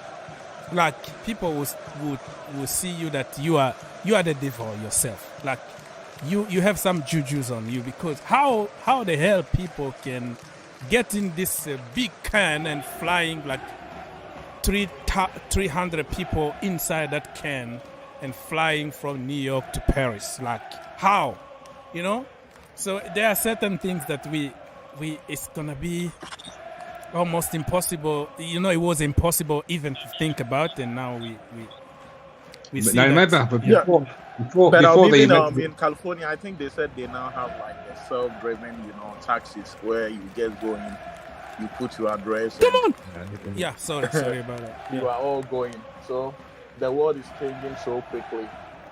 Yeah. Before they invented the phone, back in the old days in the Wild West, when they built all the railways, so the only way they would know when a train was coming, they would actually put their ear to the tracks and they'll listen for vibrations, like the yeah. And that's the only way you could see. The train is maybe the train would be like maybe 100 kilometers away, but they could hear it. So it's becoming in like 6 hours or something.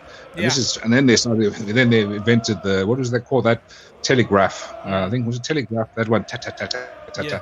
And then from there it went to the phone, and then what about if somebody had told you I don't know how the light bulb, when Edison invented the light bulb. Before then, they didn't have light bulbs. So if anybody told you, you could instantly have light in the night. Light in the night. People put are on a gonna switch take you and- crazy. People can take you to the hospital, like to the mental hospital, to think that something is crazy with you, and you should be killed. You have to take him to an hospital because this guy is crazy. The Français Dev, you are in the building. We are just talking. Hey! Do you still Good have morning, cassettes and CDs in your house? This is the reason why I joined. You guys have me lost. The only thing that I know is a candle. That's what I meant. when the power went off every Friday, where's the candles? That's what I grew up with. Oh I no, mean, you they have guys the sing line so for- much. I'm like, what are these guys talking about? Are we losing that bad? You don't have a paraffin lamp? You don't have one of those kerosene lamps? I remember that in the village where you put in the glass. Is that what you're talking about? Exactly. Oh yeah, yes. That's what I remember about. You know, back in the days, you can't use the house phone, so you got to buy like the card. Then you go to a booth. Maybe you want to talk to a girl. Then there are some elderly people behind you. I don't remember that one. You can't I was concerned. I'm like, are we losing that bad? This is a real debate here. I love it, man. This is what. Let's forget about Chelsea football.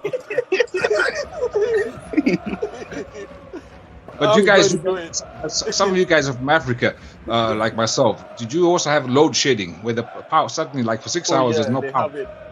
Yeah. You said 6 hours. I would do my place. We did 4 days. No power. 4 days? 4 days. We've done a month in Nigeria, no light. I used to go, you know, when I used to go to like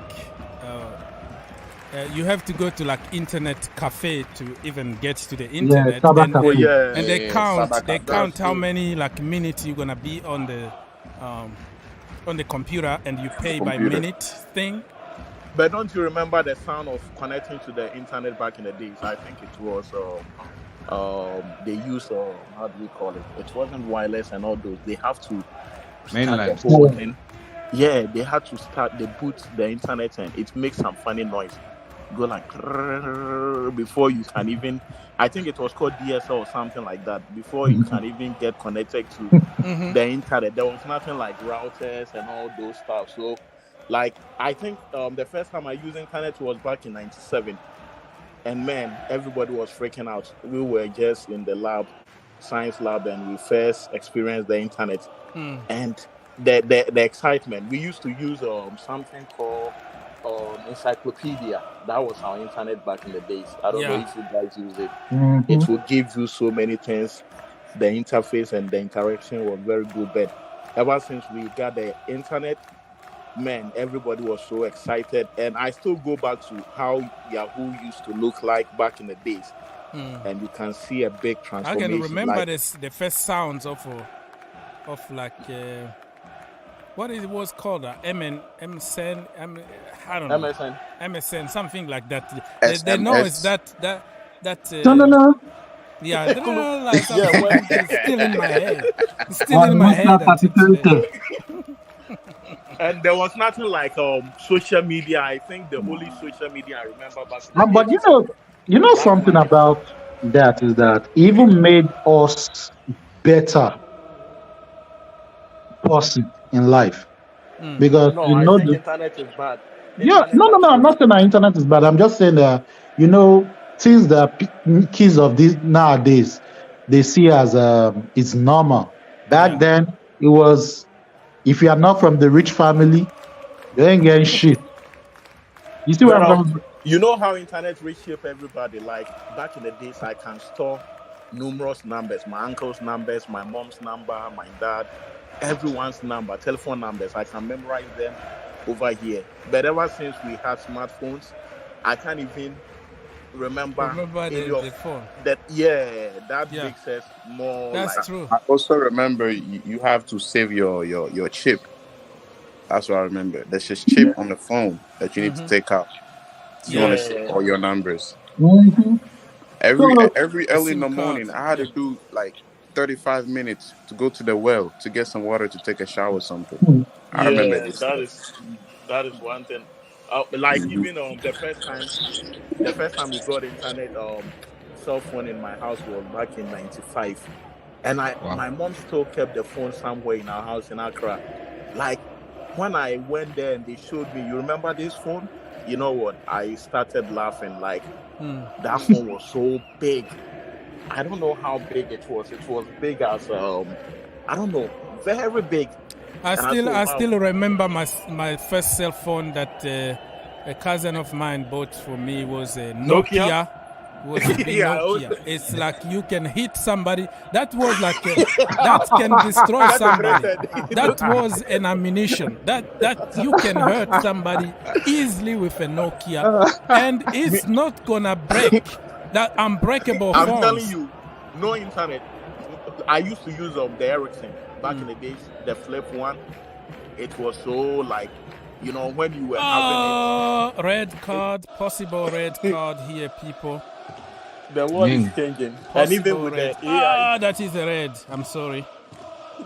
Tyrone Mings, that could be a but there's red one card because this is Anfield and this is Liverpool. They're gonna give Aston Villa a red card, people.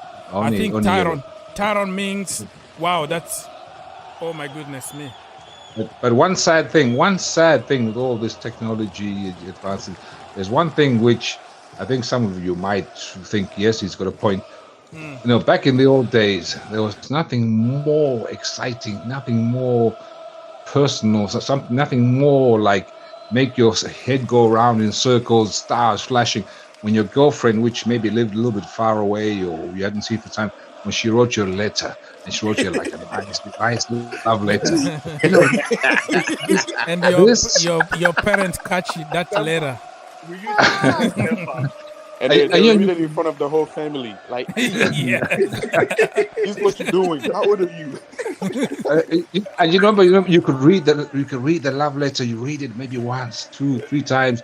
You put it on your chest. You kiss the paper, and then you just like your head is flying. Your head is flying, and you'll never get this. No, yeah, you know, like nowadays, obviously, And young people. that's why people need to appreciate, back then they needed to appreciate the relationship better because it was so rare. It was so special to have that letter from a girl to say yes to something. But now everything is on the internet. The girls are just living, expose themselves there. And there's nothing special. That's why even people don't get married anymore. They just get divorced very quickly because there's nothing special. You know, it's like don't have to work back for in the days, the social media we had was High Five, something called High Five. And also they had something called Black Planet and Temper.com.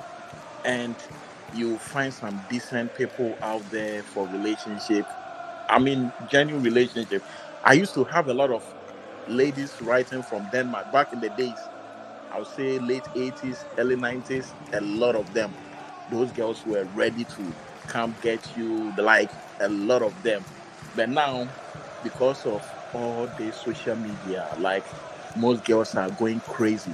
It's becoming so like bad. So nothing. It's just like TikTok now. Yeah. It's just like you have to leave some part out so people can see, so you can be famous.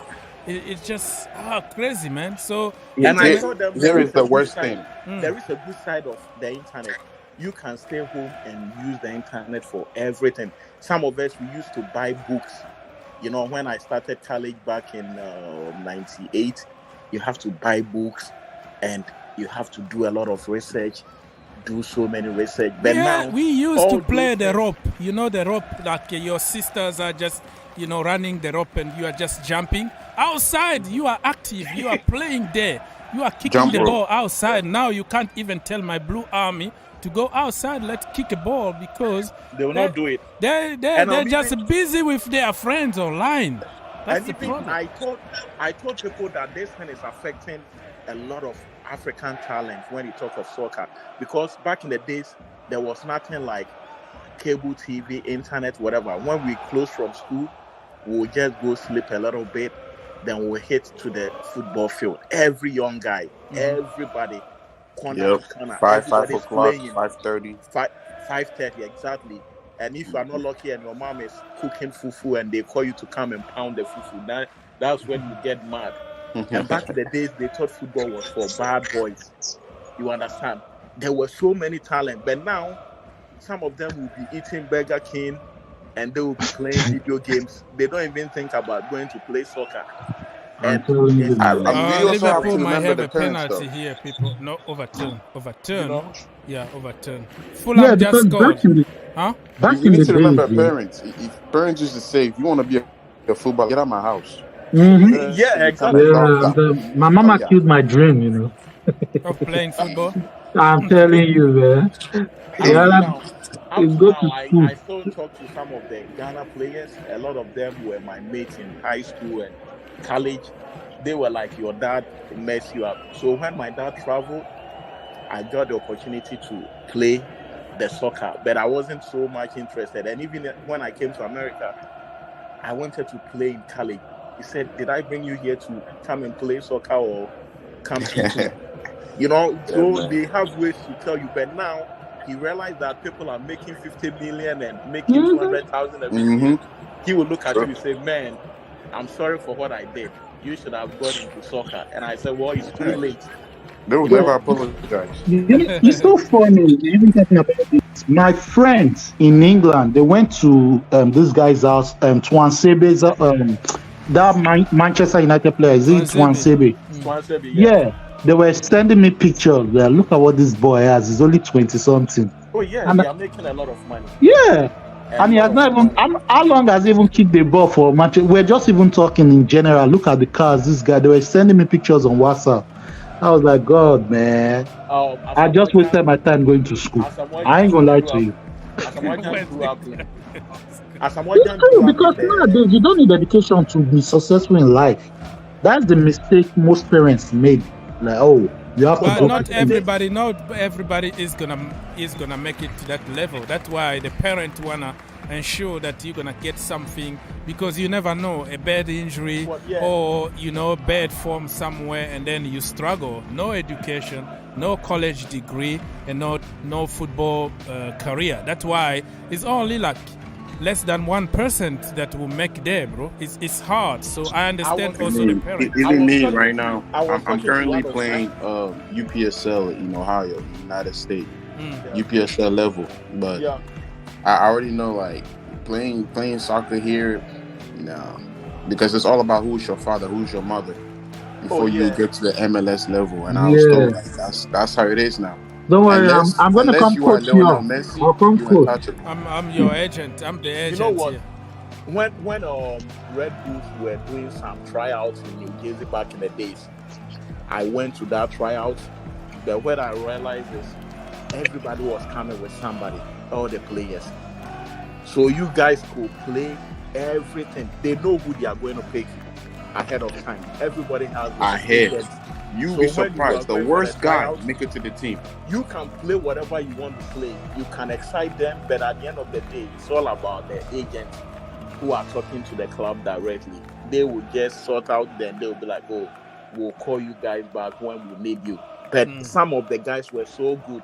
So even now, agents are just destroying the whole thing. Unlike before, they can go to a club in Africa, they will pick somebody from the club and then bring them here. And also with the women team, I always tell the girls in Ghana that if you are going to play any soccer, try and go to the Scandinavian country or come to America or UK. And what you have to do is make serious about education, because as a woman, if you should play soccer and you don't get enough money out of it, and no man wants to settle down with you and you have nothing, it's going to be terrible. So if you are very young and you are playing soccer, make sure you make use of it. Go to school.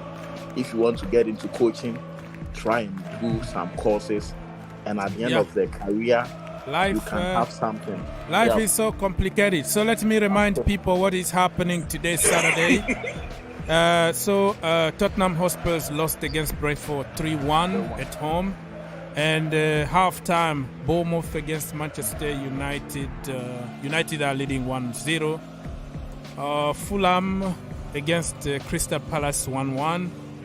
Liverpool are losing at home against Aston Villa 1-0. Wolves are leading 1-0 against Everton. And one game still coming. It's going to be between Nottingham Forest and Arsenal. All right, so people, go ahead if you want to say something. I think Bobby left because he couldn't understand our conversation turned to life experience. So Bobby is like, no, I'm out here, man. He's like, I'm out. For me, there's one person I blame when it comes to relationship today. It's Cardi B. This woman, she has placed, she ruined everything. Today, to be in a relationship, you have to be 6'4". I don't even understand no more. Like I don't understand how have we come to this point of life where if you need to be in a relationship, if you deserve happiness, you have to be tall.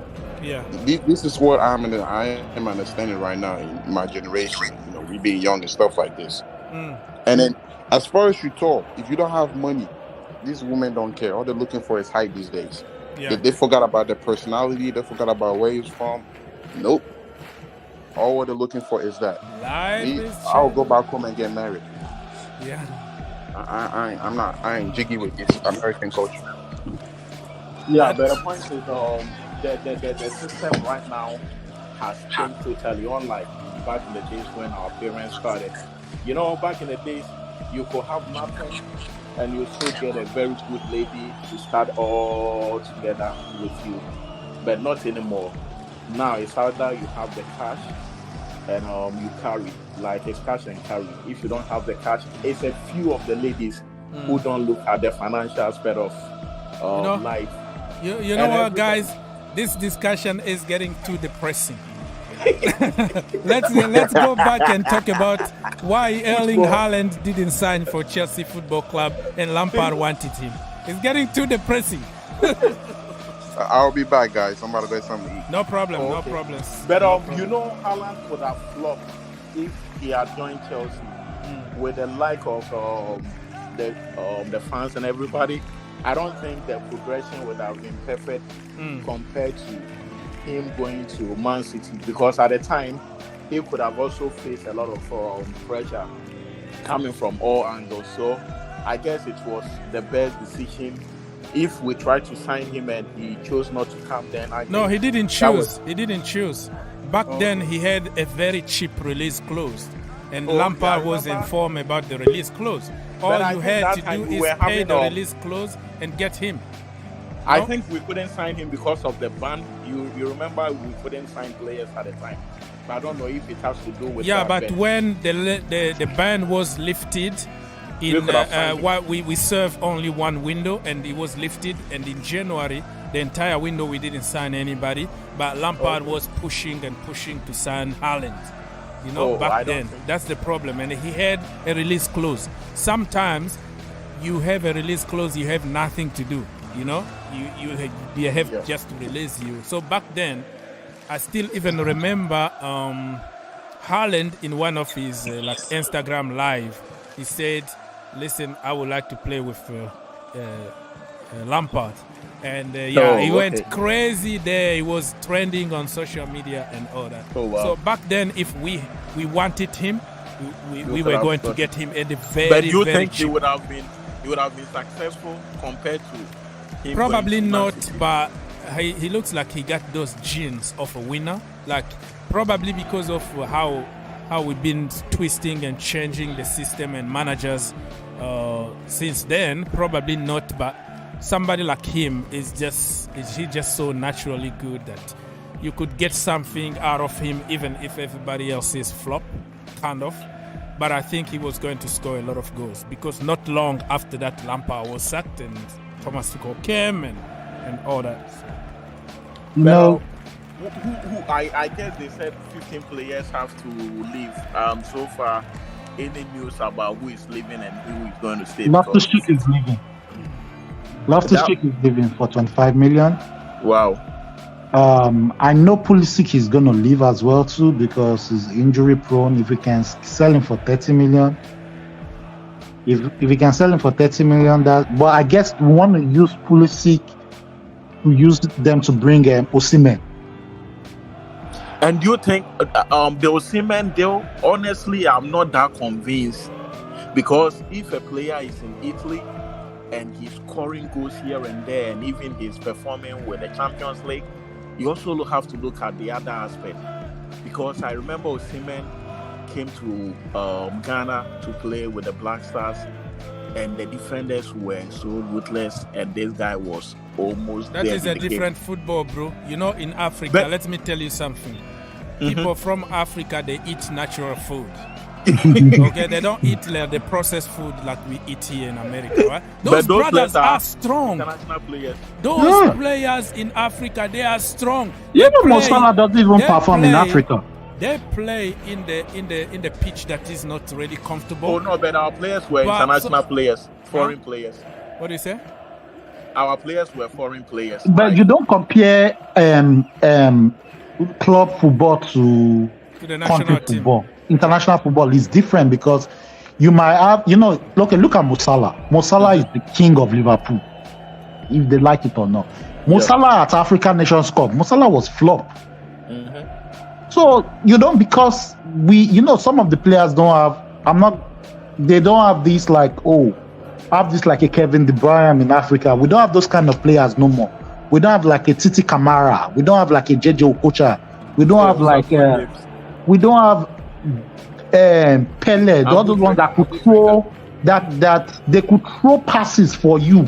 You don't have a Samuel Eto'o or Drogba. No, you understand that they will throw passes for you. That you understand. Sule Muntari, all those ones that you don't have those players no more, because African football has gone down. But the point also I wanted to make is, when you talk about Osimhen playing in Africa with Ghana, those local boys who are playing football for the national team, right? This is their opportunity. That is their opportunity to make a point. Like, hey, you're not gonna pass me. I know you're playing in Italy and whatever. You come here, I'm gonna show you that I'm the king of Africa. Those players are foreign-based players. No, and let me tell you something. Again, Nigerian football has flopped. The only thing that works in Nigeria is only music. Anything sports-wise and has TikTok is picking up TikTok. Right now. That's the only thing that's only ringing in Nigeria. Beautiful girls on TikTok from Nigeria, bro. TikTok is taking over, and oh my goodness. Play Mama. That's the only thing that works now in Nigeria. And those kids, listen, you see those kids on TV, on the movie, they say, those kids that will say it's business. Those movies from Slay Mama. They call them Slay Mama. Okay, so let me say hi. Bobby is back. He was lost when we were talking about we were talking about the motherland and how it used to be. Bobby, you are back, brother. Sorry, but we just completely forgot about football. So we went to the normal life, bro. Let's go. Bobby, are you there? No. Yeah, sorry. I mean, I don't blame you. There's nothing much to talk about football-wise anymore. So, knock yourselves out. It's good to have something that makes you happy to talk about. Makes you happy to talk. Yeah, it's life. It's part of life, man. Part of life. Yeah. So, but can I ask Bobby? We were talking the other day that I'm a believer of, if you're a top professional player in a team like Chelsea, Liverpool, Man City, whatever it is, for me, for the money I'm going to pay in transfer and for the wages I'm going to pay you, 200 grand a week, whatever it is. If you are a right winger, for me it's not enough. I also expect you to also be able to play maybe midfield or maybe be central. You have to be able to play several positions. And if you look at Man City, we saw against Real Madrid, Bernardo Silva, the other day I saw him playing left back or right back or something. Suddenly I see him playing right wing.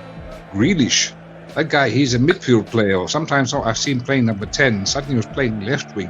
So all these players, apart from Haaland, obviously we know he's a crowbar.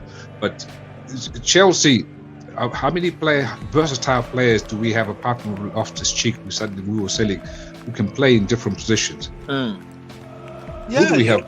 That's strange. adaptability is part of the modern game. But Chelsea fans complain about it when they see you put, for example, Pulisic into right back, into a wing back position. They start to attack the goal for trying that, whereas that is modern football. Wingers do play defence and midfield sometimes. It's having that versatility. You know, I often hear Chelsea fans complaining, "Oh, Tuchel, he put Pulisic as wing back. Modric, if he comes, let him not be playing wing back." You know, this sort of loser mentality. We have a weak mentality in the fan base. That's why part of the playing staff is weak. You know, we go for weakness in terms of physicality. We've lost something now in allowing Ruben to go to AC Milan. Yep. He's a major part of our squad. He's a big squad player. Yep. But the fan base encouraged the club to get rid of him. Now they're going to get rid of him. Okay, who's the replacement? Who's the replacement? 100 million. We prefer to buy another 100 million, get a Zappacosta somewhere and pay him 250k a week, and then let him sit on the bench instead of using somebody who's free. If you remember last week, I told you that if Loftus-Cheek is in the Chelsea team, he's the power bank. Like, he powered the team forward. Yeah, he's so physical. Like, I watched him. And we have this get rid of mentality, and we get rid of our best, and we hang on to the worst. We hang on to the dead wood. You know, everybody injured left, right, and centre at the moment. I think that is the first thing Pochettino has to do, is work on the players' conditioning. You know, the mentality that we have online, at least Chelsea fans online, is that everybody that costs a lot of money and you are from another country, you are not from the academy, you are a bowler and you deserve every penny you're gonna get. But anybody coming through the system and you are English, you are nobodies because you've been hyped by the media and we hate you. So that is a mindset that we already have in the Chelsea community. Going back to what Bobby said about the people in the modern football, I understand and I respect your opinion on that. But people like Pep Guardiola, they already earned to switch those positions because the team been a team already for 8 years together. So he already earned that trust from the players to switch positions, switch the system all the time, and it's going to work even better. The problem we have at Chelsea Football Club is you don't play Callum Hudson-Odoi as a wing-back when you have a Chile sitting on the bench. That is just an example. Or you're not going to play Hakim Ziyech as a wing-back when he can't even defend. Like some of the decisions that we were making is just like you have a professional, you have somebody who can do the job, but you decide to do or to put somebody who is going to be even worse in that position. So I'm all okay to switching people position when you don't have any option. You don't have any option, and you want to use somebody in that position for a short period of time while you are waiting for the owner of that place. So just like Samuel Eto'o, the semi-final of the Champions League, he played as a wing back. The final of the Champions League, he plays as a wing back because we need you.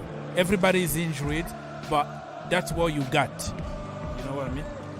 But folks, that's exactly what I'm saying. You know, look at Chelsea, all these injuries. There's going to be a time, especially now that we're going to trim down the squad, there's going to be a time where certain players will have to play out of position. This is why you hang on to your likes of Ruben Loftus-Cheek. He played as centre-back, he played as right-back, he played as midfield, he even played as an attacker. And the number 9, false 9, every position he played, But the haters have now, get rid of Ruben. Okay, he's gone. Now what? There are certain people that just love to complain about Chelsea. That's because all complaining is a good business. That's how you get attention on social media. Complaining, insulting, or the women showing the part of their bodies. That is a good business. So some of the people are just reacting because that is what people do in today's generation. Complaining, oh, we have to pay money. Everything that costs money and from another country is a hit. Bring him. And after 2 months, you start insulting the same players that you pushed. When Kai Havertz was in Germany, oh my goodness, this is the dream signing. He is going to destroy the Premier League. I can't believe we have Kai Havertz. Blah, blah, blah, blah. And after few seasons, get rid of him. He's not good enough anymore. Context behind it doesn't apply. How many managers he worked under? How many positions he played under? And how many systems and how many of our attackers did we developed in the last 5-7 years? When and you start, also, yes. Before we had a technical issue, I don't know if we were caught online, but we were talking about these things. I was discussing this with Aziz, that you know what, somebody like Mason Mount, he's tried and tested. He's part of the Chelsea Football Club. Now he's negotiating about his wages with the club, and people think it's a sin for Mason Mount to tell the club what he wants. He thinks he deserves that, and for the fact that he's not performing that good right now doesn't mean he doesn't deserve that money. Nobody can tell Mason Mount that, hey, you don't deserve this amount. Who are we to discuss? Yeah, that's the problem. Everybody in our normal jobs, we negotiate the contract. He's a footballer. Yeah, and then he's still literally in the academy level kind of salary at Chelsea Football Go Club. check the abuse online, and sometimes we have to go and comment. What Raheem Sterling has done at Chelsea to deserve 350k a week. And what Romelu Lukaku has done to Chelsea to deserve 350k a week. And Benson Mount is on like 75k a week plus bonuses if he plays. So now that he's not even playing, he's not getting those bonuses. So literally still in the academy level kind of salary. I'm not saying that is a small money, because that's still a lot of money, but compare to other people in the same team. So if you're gonna come here, the best thing the owners have to do is just give the boy the money he deserves. That's not the problem. The club. That's a problem. That's a problem. I have no problem with giving him money. And Chelsea fans always complain about the money when it comes to the academy product. If somebody is from Brazil, Italy, somewhere, pay the money. Give whatever money. I don't care. It's not my money. And I'm so but when it comes to like, academy product, it becomes our money. Oh, it's too expensive. I'm so surprised because Mason Mount was somebody. Everybody was talking about him. They were giving him all the accolades. They were telling how this guy is good. And for some reason, this guy is going through some psychological issue because his best coach was sacked, and it is mixed with injuries, and he is not performing. People are now saying that, hey, get rid of him. I mean, you could hear some Chelsea fans with logos on their profile saying that Mason Mount out. Are you guys serious? It's a good business. It's a good business online when you insult people, when you bring a lot of nonsense, when you get on people, when you are so evil on social media. That way you become famous and people pay attention to you. This is the generation that we are living. A lot of nonsense means a lot of success. That's what people do. Me, I'm all for the academy and the reserves. Like, they should just go there. They have so many players. I'm telling you, they have so many players. Give them the path. Just give them the structure, what you expect from them. Let them play with the senior players. Let them sometimes train with them. Let somebody like Thiago Silva bring some of the boys to Thiago Silva. Hey, Thiago, work on these boys. Show them how to play. Just give them some pep talks and let's see how things go. We can't just say that, we need to go to Benfica, go to Barcelona, go get some player from this place, whilst we have something already. If we are going for a long-term plan, let's go for these academy boys. Give them the opportunity, because if you don't give them the opportunity, there is no way these guys are going to succeed. Somebody like Real James, at a point in time, he was playing in Wigan Athletic, and I was asking myself some time ago that, should Mourinho be around?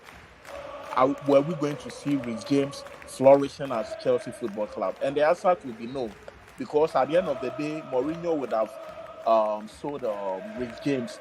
But look at James right now. Frank Lampard gave him the opportunity, and I can tell you that on a normal day, a fit with James is the best. Yeah, he's the best right we back. can have around. The problem with James is injuries, but I know the point you're trying to make. So so what I'm saying is we shouldn't just neglect the academy just like that. They have to go there, try and push some of these young boys, bring them to the senior team, let the likes of Aspilicueta, even Aspilicueta can help them, settle down with the senior side. If we don't do that, we are always going to throw money somewhere. The good news is we have Pochettino now, who is very, very good with youngsters, and I think hope so. I think right now he's watching videos, he's asking questions and trying to see what he could do with our product from the academy. The future is bright. This is what we could have done all these years. If we had the same philosophy for years, I think right now nobody was going to be even closer to Chelsea Football Club. But we went for a shortcut. Yes, People's Republic. Veto protests. I have to interject here because I don't understand this argument. Now, the last time, to Aziz's point there, he's going on about we have to use all these academy players, blah blah blah. The last time Chelsea, we tried this experiment with the transfer ban with the Frank Lampard. We got all these academy players. We had actually an excellent team. And what did Chelsea go and do the next season? They sold them all or sent them on loan. Exactly. So what does that mean? So and then there came this business with when the Abramovich took the club from him, and we became government FC.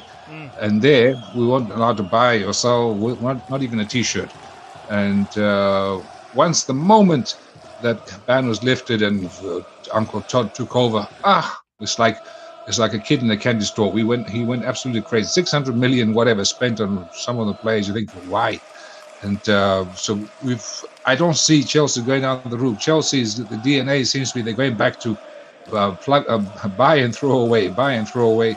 So all these youngsters, long-term, 8-year contracts, I just laugh. Let them buy. Let them spend the money. They spent so much time trying to destroy this club. The government went to destroy the club. The FA went to destroy the club by stopping us from dealings for nearly 2 seasons. Let them spend the money. To hell with it. Manchester City are ripping up trees and they have 113 charges against them, and nobody's saying shit.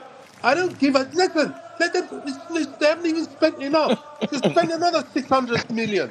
Honestly, well, he is very angry. 1-1 between Liverpool and Aston Villa. It's always on Chelsea. Chelsea spent this money. Let them spend it. Let them spend it. It's their money. Yeah, it's their money. 1-1. Well, everybody knows that. Everybody knows that. Chelsea. The reason the club is in this position now is because of the government and because of the FA. Yep. Let's have it right. Everybody's against Chelsea, even with the referee association. I don't know how they select people to handle some of these games. There are certain decisions you watch, you say, wow, if it had been Manchester United or if it was Man City, it would go in favor of the teams. It's rather unfortunate why Chelsea would be a target, but I understand it because Chelsea wasn't a top football club. Maybe they were out there back in the days, and there was a certain guy called Abramovich who took the team and started transforming the team. Man City was the top football club, yeah? Man City was a top football club. There's more to it. There's more I to guess, it. there are politics. It is malicious, and it's beyond the sport of football. Because even if you look at, I will try to be a bit political here. Even if you look at Newcastle and Man City, there are certain people who are associated with the club, and they could have sanctioned the club. The VAR is reviewing this game. Yeah. This goal from the VAR is reviewing the goal from Liverpool. Liverpool, yeah. So I think Chelsea is rather unfortunate. We've been a target, and some of the time we are not being treated fairly. but who knows who is doing that to the club? And I guess I don't know why they are doing that. Maybe for a very short time we've been able to achieve something no club in England have been able to do it. For the past 20 years, if you look at the achievement that Chelsea have gotten, it's overwhelming because we have 2 Champions League. We've had in Europa, we have EPL titles, FA Cup, and a whole lot of achievements. So I guess that was a clear handball. Sorry guys, I have to also run the show. So that looks like it was a clear handball. I don't know if they are checking on the handball or they are checking off the offside. I don't really know what they are checking here. But still, the VAR under review. No goal. But hey, by the way, I was happy to hear Bobby sound like Aziz, full of life. Wow, this is Bobby on fire. We love the club, so we have to talk with passion. Yeah, Bobby on fire. Wow, I like this. That's the way it is. So people, it's not a goal. So still 1-0 to Mr. Good Evening, Unai Emery, Aston Villa. And Klopp, by the way, Jurgen Klopp is suspended for 2 games for making awful comment about the referee. Not the first time, because Klopp always attacks everybody. He attacks Chelsea, attacks Newcastle, attacks everybody, Todd Bowley and all that, the referees and the FA. But this time they suspended him for two games, and this is going to be the first game. He's on the stand, got all the whatever technology to communicate with his bench, making decision from the stand. And then the next game, he's going to be back the last game of the season on the bench. So for people who didn't know. So this game, if Liverpool doesn't win and United wins, that means Liverpool, the top 4 is gone. And, it looks like it. And they might go to Europa League. Yeah, which is good. The Europa League needs a team like Liverpool. Thursday. What a song. Huh? We should. I have nothing with Chelsea. We've won it twice here in recent years, Europa League. So that's nothing to be ashamed. It's good when you win a trophy, but kind of funny to see Chelsea in Europa League or Liverpool. You know what I mean? But when you win it and you say, it's a trophy, because certain teams in London don't have it. You know. Well, if you don't play Champions League, I guess you'll be better off. The trophy and a free pass into the Champions League the next season. Exactly. We won it by killing Arsenal at Baku. It was beautiful. That is a very good point. You get the pass to the Champions League. All right, so Mr. CS. Like that when we won it, but it is like that now for sure. Whoa, Fulham, William, my own brother. So Fulham are leading 2-1 against Crystal Palace, people. Wow. Manchester United is still leading 1-0 against Bournemouth. Tottenham Hotspurs got destroyed at home early on today, 3-1 against Brentford. And Wolves actually are leading 1-0 against Everton. And 12:30 p.m. Eastern Time is going to be Nottingham Forest against Arsenal. All right. So can I ask the panel? I think Everton is going to go to relegation. Like, they keep on losing games, and Everton I don't see how. I don't see how they. So that's the question. Who ask the panel? Who are your favorites for going down? Obviously, Southampton are relegated. Who are the other 2 going with them? Leicester City might go, and Everton. That's how I see it, honestly. Well, for me, I want Everton to go down. Yeah, I want Everton to go down. They've escaped it too much. They escaped too much. And Southampton already there. So the last position, listen, I don't like Leeds because of the history between Chelsea and Leeds back in 70s. They are dirty Leeds and order. But because there are so many Americans in that, I kind of have a little bit of soft spot. Like, let's keep them in the Premier League. But I don't know. I don't really care. But, just to tell you the truth, because we are all biased to some extent when you have a player from somewhere that you like. So I still have a soft spot when it comes to Leeds United to stay. But it's going to be difficult. And don't forget that Forest can still go down. I don't want Leicester City to go down because of John Terry. John Terry is John Terry, Mr. Chelsea. But so it will depend on the games that is left for these teams, because if you have Man City who is already winning the league, and you have to play with Man City. Probably you'll be lucky. They are going to parade the second string team to play with you, and you can get some points out there.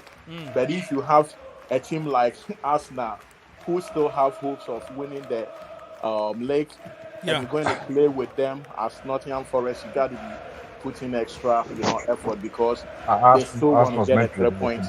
They hope that Chelsea will go and beat Man City, who they couldn't beat, and they were destroyed by them. They expect us to go win, which I think is ridiculous. We can't do that for them. They could have won over there. So if they are expecting Chelsea to win this game, well, anything can come out of the game, but they shouldn't expect. But you saw the game last week, and Arsenal looked mentally broken. They defeated. So I think Arsenal will actually lose to Forest today later on. Probably it's going to destroy them, and they could lose to Forest, because don't forget, Forest also can come in with some energy, and they could even beat Arsenal. I don't know if they are playing it in Emirates or it's Emirates. No, it's their way, bro. Nottingham away. They are playing away at City Ground. Relegation threatening team. They come with different. Brighton Forest are very strong at home, and they have all the fans behind them. They're gonna be pushing because they know this is their chance to stay. So it's gonna be. I think Forest drew with Man City, or it was 1-0. Something of that sort happened. I guess Man City had a very difficult time of beating Forest. So Arsenal going there, I don't know what will come out. Especially they are having some injury problems. Saliba is on the bench, and this guy. Who cares about the injury problem? We have a 12 injury players. Nobody cares about it. Why should I care about their injuries? So but we can see two results with Arsenal here. There's two results which can happen. Either Arsenal, mentally broken from last week, go to Forest and then lay an egg and get beaten, or Arsenal now mentally free. Now that they don't have to chase any championship, nothing. The championship is gone. They go mentally free and play there. They probably put six past Forest. All I know. That is a good point. That is good. So pressure, no nothing. Let's go and enjoy the game. So one or the other. I think we might see this old vintage, vintage Arsenal. Arteta say that it's not over yet, and they bought a dog. They bought they bought a dog called Winner, and that dog is in the training ground every single day, so it can encourage the players to win. So you never know, the dog might do some miracle. I'm not even kidding, right? Did you hear about the dog? No, anybody here heard about the dog Arsenal bought? His name is Winner. He's a Labrador or something. He's a chocolate Labrador. I don't know. I have a German Shepherd. But you know what they use Labradors for? This is for blind people. For blind people? Yeah. They use Labradors to see. But so, it's a friendly dog that can encourage, that can bring something, the calmness, the confidence, because people need to take care of the dog. So Arteta is trying everything in the book. No, I don't think we should just rely on Chelsea for us to go beat Man City. We're not going to do that. Tomorrow, listen, tomorrow I'm fasting. I'm not even eating anything. Just praying for us not to get a double digit. Just pray pray that we have a honorable loss. No, we won't get double digits, but we will get beaten. But the fact that Arteta said something so dumbass and stupid like that just tells me they've lost already. If they lose today's game, that means Man City lost already. If they lose today, I think Manchester City are going to be champions, right? Yeah. If they lose today. We have to give them the guard of honor tomorrow. So I guess... it's not going to be an easy one. Guard of honor to City, but it is what it is. And that is going to even create some anger in us. Like, we're coming for you next season. Like, there's those kind of stuff. I remember Mourinho when he used to manage Manchester United, and Chelsea beat them in the FA Cup final, right? Under what is called Antonio Conte. We beat them, and then they were giving us medals and trophy. Mourinho made all of them come because they wanted to go already, and he made them come back and then just like sit there and see how they are getting the trophy. So it can help you, or it can create something in you. It's gonna make you feel so bad to see another team lifting the trophy. Yeah. So it can give you something.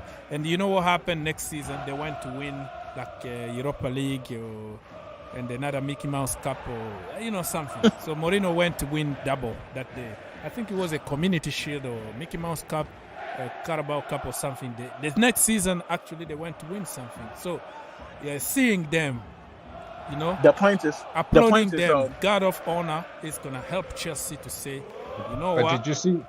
Did you see your friend Mr. 27% Mourinho, Roma? 0 shots on target. Yeah, that is vintage Mourinho. Vintage. Mourinho doesn't care how he doesn't care how he wins. He wins the game or draw a game. Yeah, if he has the tactics. And he always says, like, when you come to the semi-finals, the finals, you don't play. You win. You win a final. You win a semi-final because nobody is going to remember how good you played. How many percent you had. We already proved it during the season. So now it's not about statistics. It's about winning something. And I tell you what, Mourinho is going to make that final so boring, unplayable. And Tammy Abraham is going to nick a goal with a header and on the counter. And that's it. And then he is going to close the shop and get the trophy with 12% possession. That's Mourinho. That's it. The trophy is Mourinho's right now. Forget about it. Players are known for Catenaccio, like when they lock that defense. It's over. It's over. Over for you. Mourinho is going to make it unplayable, and he's going to nick a goal. Tammy Abraham header. Bam. That's 1-0, game over. That's it. That's why it's so dangerous for people to say that Man City are going to beat Inter easily and it's win not the done until it's they done, got to bro. be very careful. I'm telling not them. Not done and it's done. I'm telling you. The only Italians savior. are always dark horses in tournaments. But when they get the momentum and they are moving forward, nothing stops them. They could just score one game against Man City, and that will be all. And I tell you, the only savior grace here is going to be Yaya Toure and his people back in Ivory Coast. If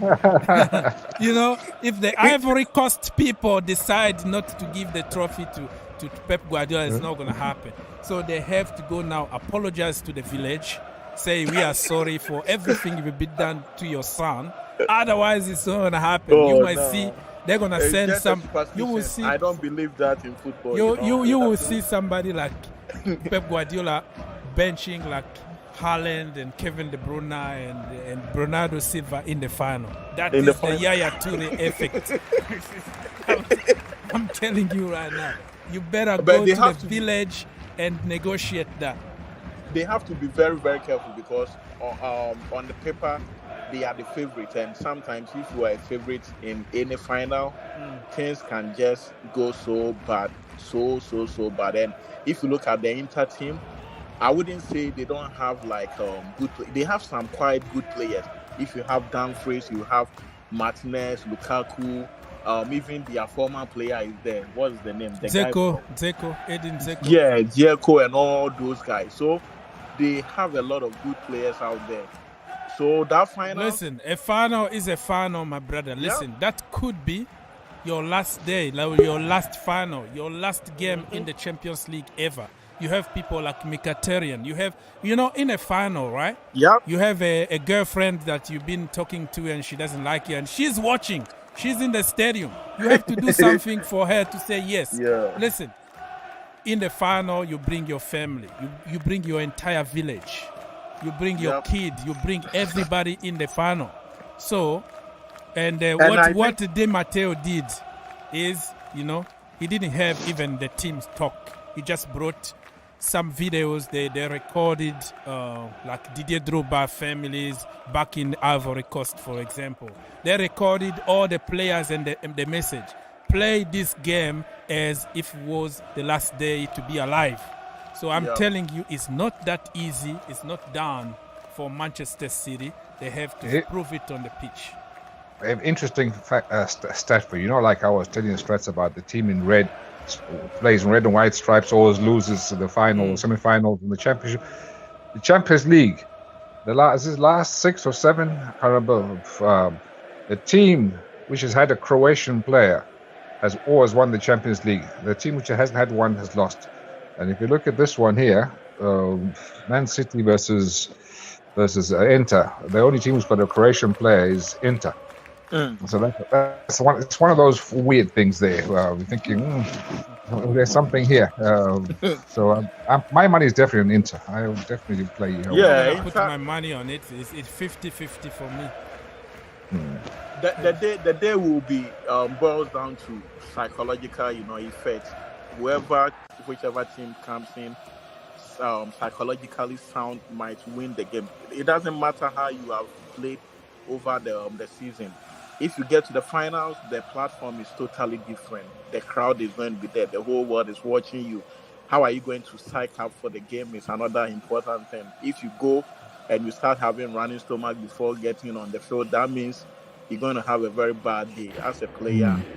If you are not going to be psyched up with all these things, it can affect you in a way. And as I was also saying, Italian teams are so good defensively. So if Inter is able to do it like the way Chelsea did it with Man City, and at the back of the Man City players, they will say, hey, it happens to us with Chelsea. So this time around, should we kill the game in the first, half?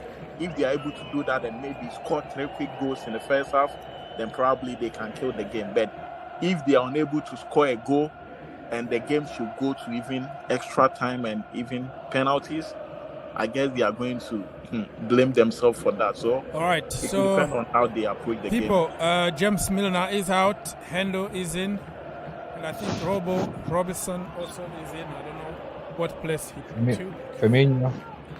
They are just making some changes, the last changes to try to get a draw or win this game. So still 75 minutes in my location. Liverpool 0, Aston Villa 1. Is Liverpool having another home game, or this will be their last home game? Because some players are going to leave, and I guess it will be an honor for them to play for the last time on this field. But I guess they might have another game. Maybe they have another home game. No, they've played 36. This is 37. So this is the last home game. The last home game? Oh, okay. Yeah. It would have been good for Firmino to play his last game at Anfield. To say goodbye in good terms. Yeah. Okay, so... With a lot outside. All right, so Andrew is asking if Pochettino is in London. I heard that he's in London, but I can't confirm.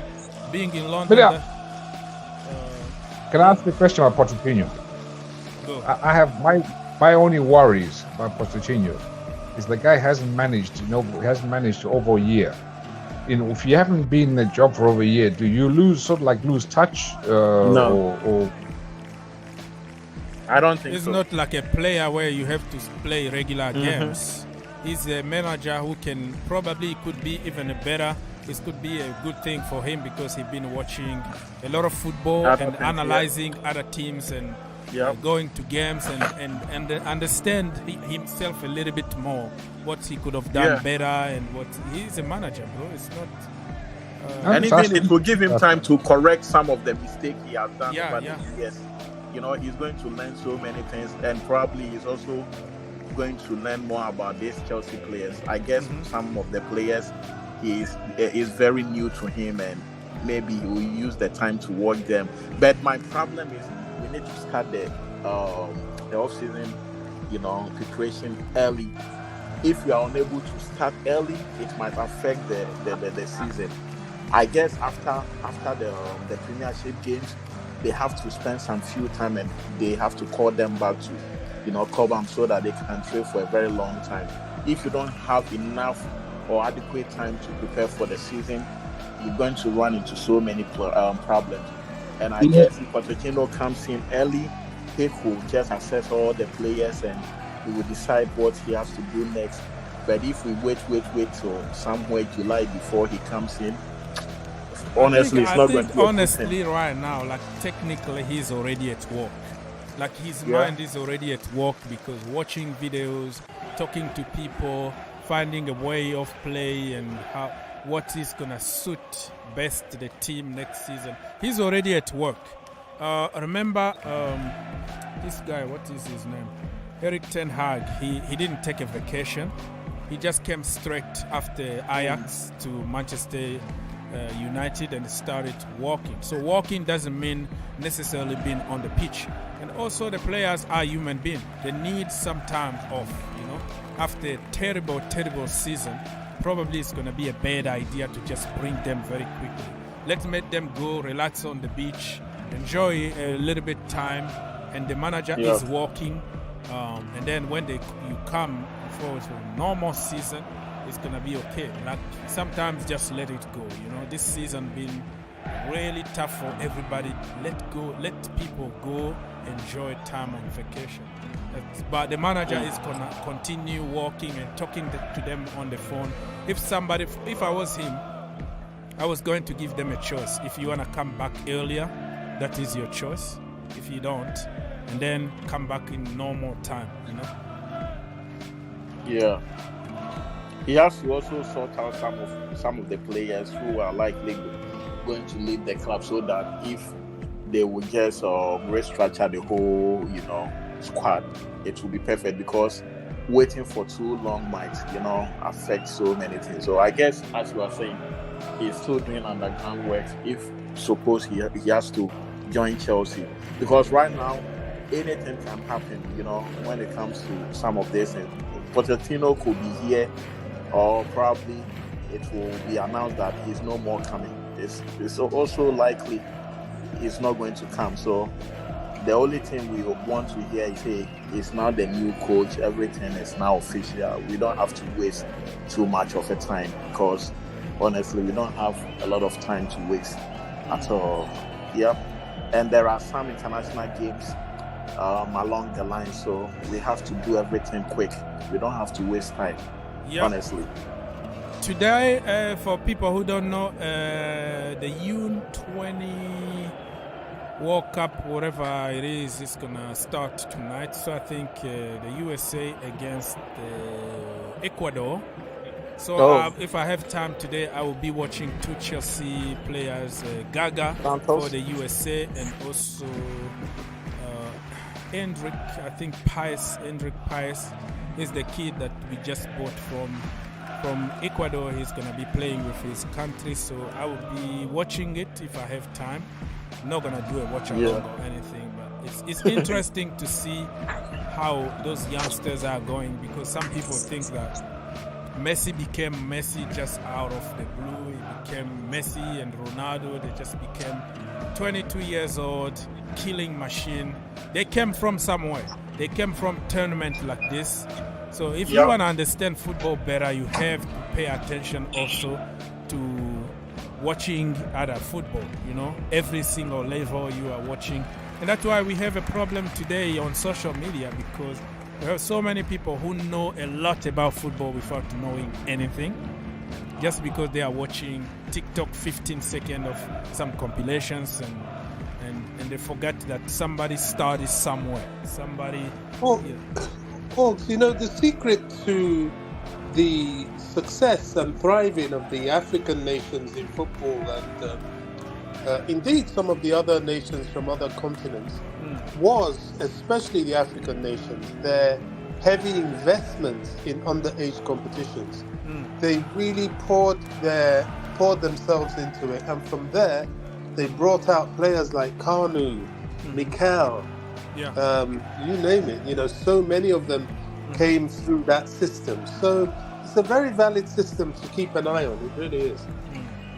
So if you want to watch somebody like Andrew Santos, because he's one of us, he's coming for pre-season, and you want to understand a little bit more, you have to watch football, really. Watch some games, not only 15 seconds on TikTok and all of a sudden you go on social media and start insulting everybody, because insult is a good business, and then football better than anybody. But you never even watched 90 minutes of football. Now I'm watching other games. I was watching Tottenham Hotspur. Now I'm watching Liverpool against Aston Villa. So I probably understand a little bit more than you who will watch just highlight and then see who scored. Oh, it was Ramsey. Okay, Ramsey is a bowler. Everybody else is crap, you know? So this is the difference today. Some people who are so good, who are expert in football, they usually don't watch football. Crystal Palace just scored 2-2 between Fulham and Crystal Palace. In my preview, I said it's going to be another London derby draw, 2-2. So this one, I might get it right. 2-2 between Fulham and Crystal Palace. Manchester United still leading 1-0 against Bournemouth. Tottenham Hotspurs lost 1-3 against Brentford. And then Liverpool are losing 1-0 against Aston Villa. Wolves are still up 1-0 against Everton. And let's see, a few minutes from now it's going to be Nottingham Forest against Arsenal. So we're still here for at least 10 more minutes, people. If you want to join us, this is your time. Because when this game is off, I am going to do something else. So I'm going to leave immediately after the game. So if you want to join us, you can do it now. Or it's going to be see you tomorrow. Or see you tonight, probably, if, let's say, Arsenal lose the game tonight and City are confirmed champions and there is something to talk. Or let's say Pochettino being announced as a Chelsea manager, something like that. Some breaking news might force me to go live tonight at some point, but it's not a guarantee. But tomorrow we are back here again, and you see how Chelsea are gonna destroy the almighty Manchester City. Away, we're gonna destroy. Keep dreaming. People are like, what are you smoking? Stop smoking, man. It's possible. Yeah. And Chelsea play quite well against Man City. We don't always get killed by City. So tomorrow it could be Chelsea getting a result over there. Let me finish. Don't kill me yet, right? Because those players from City, they know they have a Champions League final to play. They know they have a FA Cup final to play. They know they're going to win the league no matter what's going to happen against Chelsea Football Club. They can take it easy, take a draw. They're going to win the next game. They still have 3 games to go. They still have time to do it. They don't have to force too much. So they're going to avoid to put 50-50 kind of challenges, because I don't want to break my leg while I have to play the Champions League. All this is going to play in your mind, my friend. We have a chance to win the Champions League. Take it easy. And Chelsea, if they go with some ambition, if they go with some self-pride, get on them. We might get a result here. Or it could be totally wrong. Manchester City will say, you know what? We win the game today and we relax for other games. Let's go and kill Chelsea, destroy them, no matter what's going to happen. Go for it today. So it could be one way or another. With Chelsea, how it's going to be. Chelsea will go there full of energy, full of fight, full of attack mode, whatever, blah, blah, blah. And City will just sit there, wait. City will actually play counter-attacking. And then once Chelsea gets frustrated, they can't score, whatever, blah, blah, blah, then you will see the usual defensive error from somebody. And then City will score. Then the floodgates will open. Maybe it's probably 3-0 to City, but it won't be like how Madrid lost. Madrid, that was embarrassing. Madrid, I don't know what they were thinking. Thinking that just we park the bus and we won't even challenge them. We just let them have space to play the ball around and take shots from outside the goal. No, I think you have to City. You must take it to them, bring it to their face. Don't let them have space on the ball. If you do, they will embarrass you. And but yeah, they're brave. Don't forget Man City, the way they play is very, very brave football. It's they have like 2 teams. They have 11 on the pitch and 11 on the bench that can completely destroy you. So people, let me go very quickly to the lineup for for Nottingham Forest and Arsenal, right? For people who are watching. And Andrew is laughing at me. TikTok tutorial compilation soccer training video. Yeah, that's what people watch today. And at the end, they're going to teach you football as if they watch. People don't watch football. The majority of people that you see expert on social media are the people who can't even handle 15 minutes of watching football. They don't watch it. They don't have time for that. They have other compilation video to watch somewhere here and there. And when they get on social media, they just check on statistics, right? Oh, who scored? Oh, okay, yeah, that means you are a bowler. And then they start insulting you for talking sense. So everything no sense is what is works right now on social media. Somebody who is insulting, somebody who is getting mad, get out! That's what people want to hear nowadays. But if you go to constructive analysis, data, all that, people don't want to hear that. They don't have time for that. So yeah, that's the way it is. So let me go very quickly to starting 11 from Nottingham Forest. They have Navas. How the hell? 3 times Champions League winner. Navas found himself at Nottingham Forest. He's behind me and fighting relegation. Okay, so they have Worrell, Mangala, Awoni, this is a brother from Nigeria, Gibbs White, Niakate, Yet, Orie, Danilo, Lodi, and Felipe. Right, let's go and find Arsenal starting 11 somewhere if I can find it. All right, here we go. Arsenal, they have Ramsdale in goal. Ben White, Gabriel. What's Gabriel here? Magalesh, the defender, right? Kiwior. All right, I can pronounce his name now because I couldn't do it for a few months. Xhaka is there. He's going to leave people. People say that he's going to Leverkusen at the end of the season. Jorginho Frello, the guy from Chelsea who went there to win the league for Arsenal. Now people can leave me a little bit alone because I was getting DMs. I was getting all kind of punches from people. Oh, you didn't want Jorginho. Oh, you hate Jorginho. I didn't hate Jorginho. He just, I tell the truth, he's not my favorite midfielders. He did the job for Chelsea Football Club. We want a different kind of midfield at Chelsea with a lot of energy, different kind of midfield. I have no problem with Jorginho. Thank you so much for trophies. But it was time to move on. So I'm not going to go back and start flip-flopping all the time. Oh, look, we lost Jorginho. Flipping hell. I'm very happy with Enzo Fernandez, and I'm also happy for Jorginho Frello, who is going to win the title for Arsenal. Good luck. So Jorginho Frello, Thomas Partey is back, Odegaard is there, Saka, Trossard, and Gabriel Jesus. I've been talking like for 2 hours. Anybody that want to talk, you can jump. Oh, Liverpool! Liverpool 1-1, people. 1-1. Liverpool just scored. Oh. Liverpool just scored. I don't think it's gonna taken off. It's gonna be taken off because they've been unlucky. Firmino, of course it is Firmino. Of course Firmino. Bobby. Who else?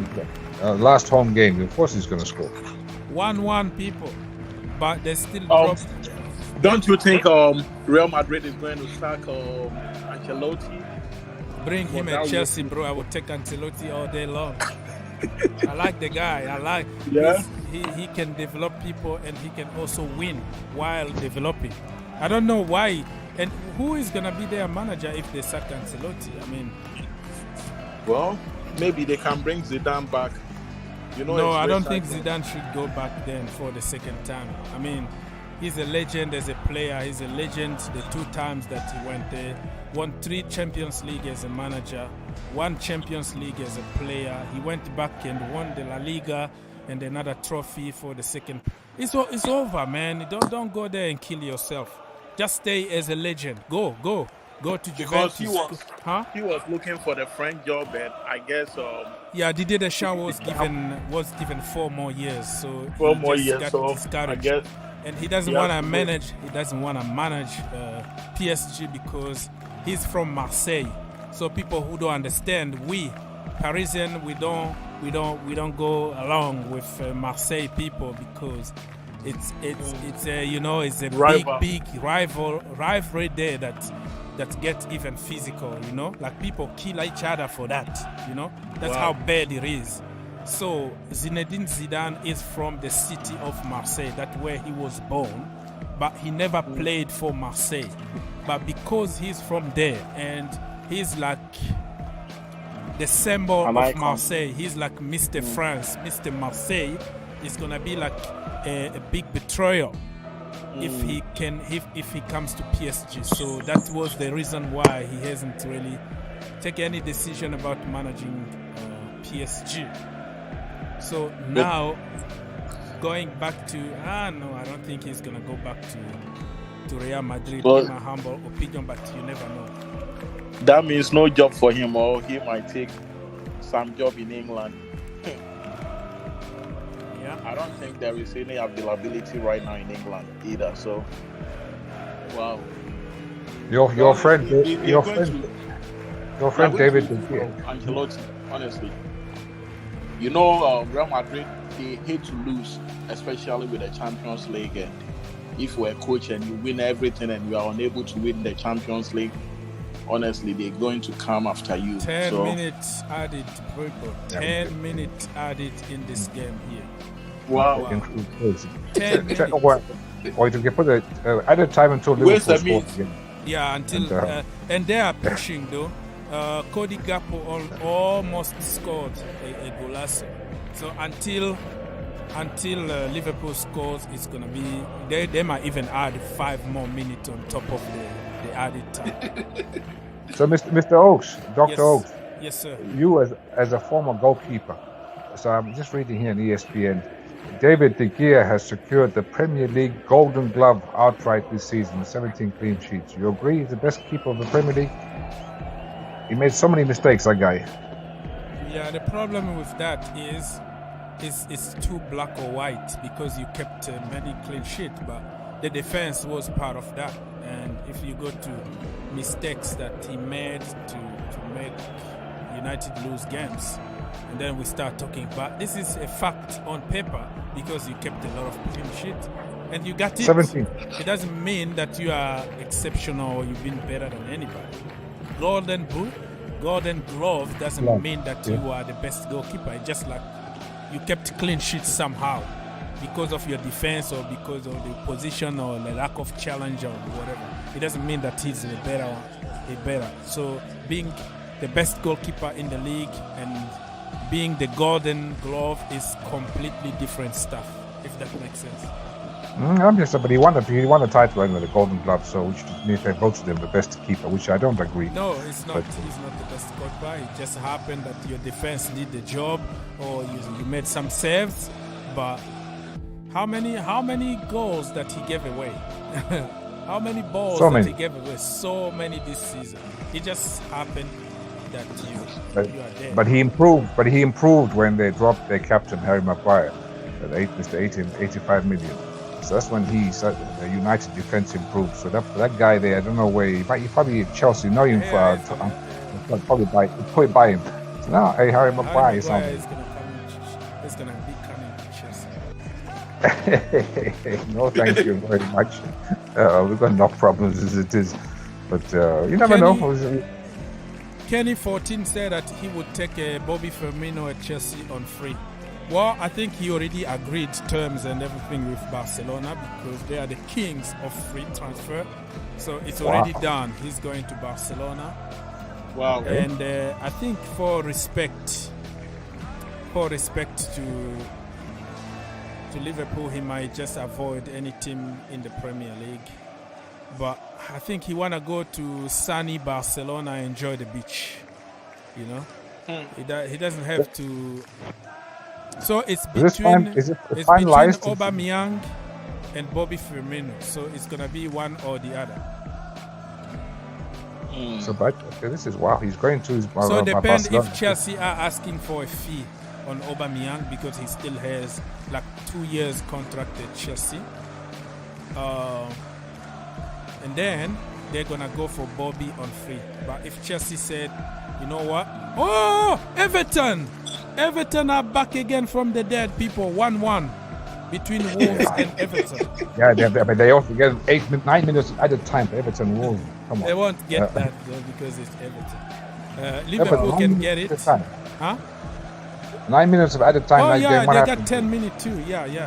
You're right. You're absolutely right. Yeah, they got 10 minutes added. This is very so as it stands, Leeds will win tomorrow's game at all costs.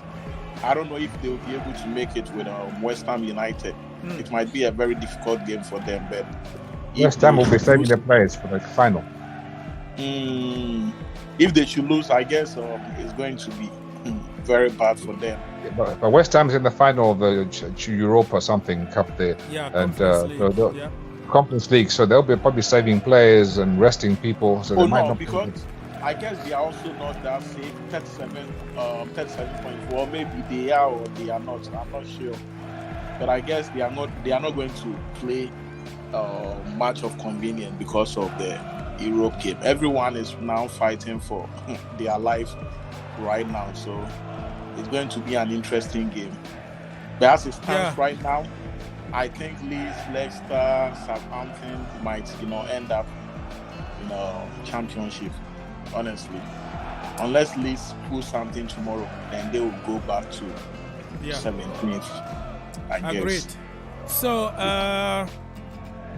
Kenny. So, thank you so much. But no Bobby Firmino. We have to start looking for the future. I'm not gonna take him at Chelsea Football Club. Thank you so much. I think Pochettino is gonna make his own hurricane at Chelsea Football Club. If Broja can stay fit, and we can get even another kind of low-profile kind of striker from somewhere, I believe that Mauricio Pochettino is gonna develop next season. I'm not gonna expect too much. I wanna see people develop and get to the next level. Lusala is talking about, look at Arsenal. They are letting Xhaka go before they secure the signings of midfielder.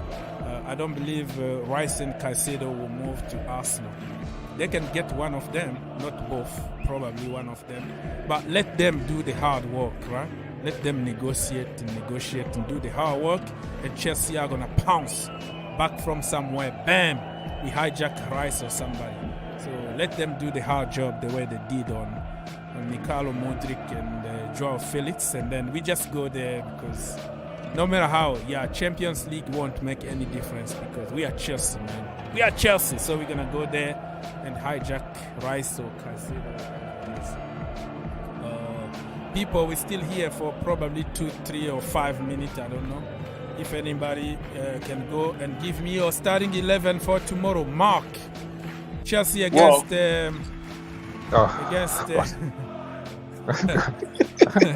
against Manchester. Let's carry on by today's game.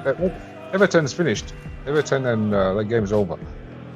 Fulham. 1-1. They got a point. All right. Wolves. Yeah, so they got 1 point. What does that mean for the Everton? I don't know. I have to check on the table. I don't. It's I think tomorrow's game probably they can go for 3-5-2. The 3 defenders will be Thiago Silva, of course, Fofana, and I'm saying Badashir is not there. Who else do we have? Badashir not there. We have Fofana, who is coming from an injury, but he trained. We have also Koulibaly, who's been training with the team. Yeah, he's been training with the team, but being training doesn't mean that you are much fit. So obviously, those will be playing the defense. For the wings, I'll go for Joao Felix and who else? Joao Felix and Sterling. Then in the middle, I will go for Enzo, of course. I'll put Gallagher and I will put Loftus-Cheek. And the up front, as soon as I guess the up front, I can put Kai Havertz and maybe if this guy is around, who? Yeah, I mean, I can bring some of the young lads. Maybe this Fofana. Chukwuemeka didn't want Lampard didn't want him to go to the World Cup. to the World Cup. Yeah. So he deserves to be there, right? Yeah, Destro or Chukwuemeka will be up front. All right, the game finished already, people. So it's 1-1 between Liverpool and Aston Villa. So I think it's going to be very difficult for Liverpool to make it because Manchester United won. So I think it's too late for Liverpool now to qualify for the Champions League because they had to win and hope for the best. Now they dropped 2 points. So this feels more like a loss. You know, it's a draw, but you drop 2 points. So it's a loss for them. It's over, people. But look at their faces. Look at their faces. Yeah. Look at their faces. They're all heads are hanging down. Everything's like they lost the cup final. You see it. They've worked so hard. They've had a fantastic run in the last 10 games. Let's be honest. And then right at the end here, you lose it. Bit like Arsenal. Right at the end, you. Bottle job, right? They didn't bottle it, but they were chasing the impossible dream. Unlike Arsenal. Arsenal had the dream, but they let it slip away. Surprisingly, even Aston Villa are so disappointed. Like, why didn't we get 3 points? They are very, very disappointed. They're a good team, eh? Aston Villa, wow, they have improved so much, man. They are hard to play against. And I don't know, Emery, Mr. Good Evening. Give him a pre-season. I think this team could be something next season. I agree with that. People, I'm going to have to leave because we need some pizzas and chicken wings.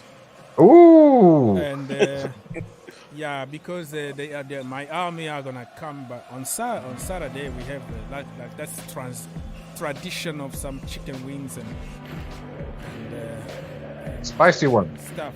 Yeah, I like spicy, but the little one they don't like spicy. One day, one of them tried a very hot one, what is it called again? Mango something. And then he tried one of my wings and we almost called the ambulance because it became red and crying and giving milk and all that. But yeah, that is another talk. So yeah, don't try my wings because you're gonna get punished. I like that. I like the. All right, people. Before you go. I don't know if you heard about the French basketball player Wembanyama. Yeah, he's tall. He's like 3 meters. He's tall, like 3 times the size of Jordan. I'm kidding. Yeah, he's saying that he's the greatest prospect since LeBron. He's 7'5" tall. Kevin Durant, they look like tiny boys standing next to him. 7'5" tall. The other day he was standing close, close to Kylian Mbappe, and Kylian Mbappe looks like a 5 years old baby. Are you guys going to watch Lakers and Nuggets tonight? What? Oh yes. Yeah, I will be watching the U20 World Cup, so probably I'm not going to watch that, but depend on the time. Listen, people, we're going to have to close this show, and Skylar, I'm going to take you at the end. Mr. Mark, say goodbye to people. Thank you, my brother, for helping. Come back tomorrow for another game when we're going to destroy the almighty Manchester City. We're going to beat them 5-0, right? Obviously, tomorrow is going to be a good day, and I hope at least we don't come back with a lot of, disgrace. They should go and fight for the badge. We know things are depleted right now, but we can't afford to be losing some games. They have to go and play for pride. So I guess even if we get a draw with Man City, who is on fire right now, it will be a good result. But if they are able to win for Arsenal's for tomorrow's game, I guess Arsenal fans will also be happy. So I'd like to say a big thank you to all the fans who were just listening to us and all the panelists. Enjoy your weekends. Thank you so much, and wish me good luck with my chicken wings. All right, thank you so much, Mr. Mark. People's Republic said goodbye. Skylar, stay there. I'm going to give you as much time as you need at the end. And congratulations in advance for, I think Manchester United top 4 is already guaranteed. Mr. People's Republic, say goodbye to people. you know me, I do very quick goodbyes. So goodbye, and thank you to the panel, thank you to Dr. Aziz, to Prophet Aziz, Bobby, to I can't remember who else was there. I can't believe we spent 2 hours here. Yeah, and it went by very quickly. Time, right? So it was nice. It was very relaxed. We talked about so many different things. So it's been fun. So you guys, you enjoy, and I hope see you tomorrow for the therapy. Thank you. Bobby, say goodbye to people, brother. Yeah, guys, tail end to a bad season. What can we say? Well, there's always hope, and we hope for a better new season, and we hope that we start the preparations now, because it'd be so important to do so. All right. Thank you so much, Bobby. Come back tomorrow to encourage me, because tomorrow I will be here watching demolition, or I don't know what's going to happen. Okay, Skylar, you are here. Congratulations for your win against Bournemouth. Do you think that top 4 is already secured in the pocket? I mean, it would have been if Liverpool lost today. They were leading 1-0 till I think around 89th minute. Then Firmino scored. If they would have lost today, then our fourth spot have been guaranteed. But they are on 66, so they can maximum get 69 points, because we have 2 games in hand. They have only 1. So we just need a 1 point from 2 home games, which is Fulham and Chelsea. So I think, you can pretty much assume that we would get that. So I mean, look, this was a very stressful watch because, I mean, look, Bournemouth didn't do much today, but, it went to the wire, and we should have scored a couple of goals, but that's United this season. They have no number 9. And even when a number 9 is playing half decent, Ten Hag decided to sub him off in the 56th minute, and Martial just went straight down to the tunnel. He didn't even went to the bench. Yeah. So, I mean, look, that's a different story. But man, this top 4 stress it shouldn't have been a stress, but United, it's never easy. We never do things the easy way. So even the manager admitted last week that, the history of United is that everything has to be done. There is no shortcuts, always a long route. So man, I mean, I can't wait for the next home game. I don't know if it's Fulham first or Chelsea first. I think it is Chelsea first, because it is a rearranged game, because we should have been playing the week when we played Brighton in the FA Cup. So I think, it is next to Chelsea. And I mean, look, you are going back-to-back Manchester. I mean, tomorrow you're playing City, and then United. The next game is against you guys. Yeah, what do you think about the game tomorrow between Chelsea and City? How many goals do you think Chelsea are gonna concede? I mean, look, obviously I don't think you guys are winning, but I've seen so much reaction from Chelsea fans that they want to lose so badly, so that Arsenal, because obviously you're with Arsenal. So this is probably the only first time and the last time where Chelsea fans would be happy losing it, because obviously Arsenal are your big rivals, and you know how unbearable they have been this season, especially with us three. I mean, look, Arsenal's three biggest rivals are Tottenham, Chelsea, and United. So, and we both probably get the worst, because obviously we are bigger clubs than them. So, man. I mean, you guys. I mean, if you watch what they did to Madrid at the Etihad, I don't want to predict this. I don't want to even think about it, because I'm gonna have a nightmare if I think about that. Right? I mean, especially with Lampard at the dugout. So, I mean, isn't Poch is going to watch the game? I think Poch is going to be watching that game. He's going to be watching the United game. So that's what I heard. Let's just hope that we don't get smashed and we got a honorable kind of loss or something. So that's the way it is. Listen, my brother, come back tomorrow. We've been here for more than 3 hours. God bless you, and come back and help me tomorrow again. Thank you so much, Skylar. Aziz, say goodbye to people, or if you have any breaking news for us. Yes. I want to make a bold prediction. Yes, sir. Let's go. Chelsea is going to beat Man City. Just, are you know why? Chelsea is going to beat Man City. Be honest with me. What is in your bottle right now? What are you drinking? You see, I'm just drinking holy water. Holy water. Right. So you know why I said Chelsea is going to beat Man City? Why?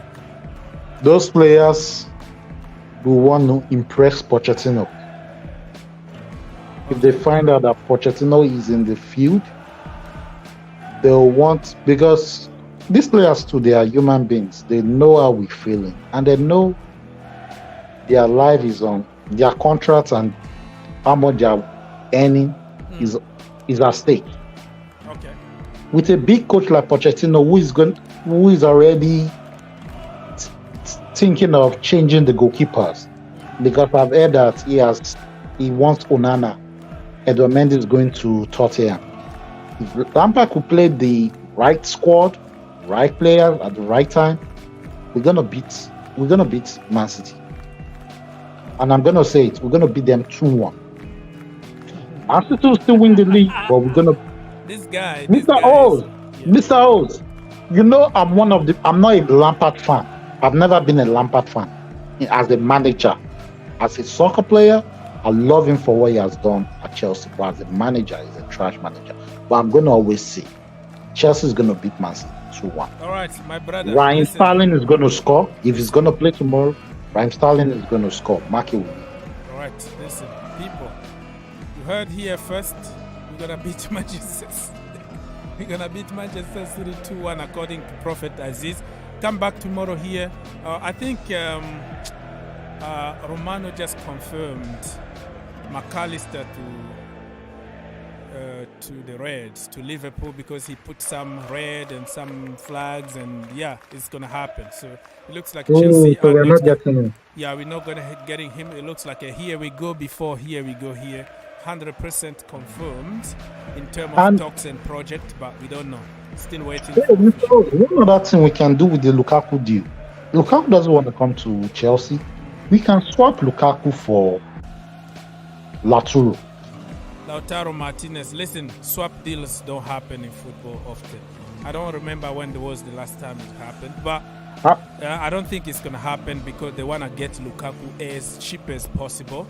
That's why they are benching him. Even every time he comes on, he scores like 2 goals or he's going to have an assist. They're trying to get him probably for 15 million or 20 million. So Inter are just playing that game. They know that Lukaku loves Inter, he want to stay, and they will try to devaluate him. So the swap deal, they're going to try to hype their player, Lautaro Martinez, while devaluating somebody like Lukaku. Listen, man, thank you for helping Mr. Aziz, my brother. Come back tomorrow here for the big game, and see you tomorrow, my friends. Are you there? Okay, sir. Yeah, thank you so much. Say hi to your wife, your dog, your family, everybody say hi. And I will see you guys tomorrow for other games. I'm so tired and hungry. I drank a lot of coffee without eating anything. This is the consequence. All right, people. I'm gone.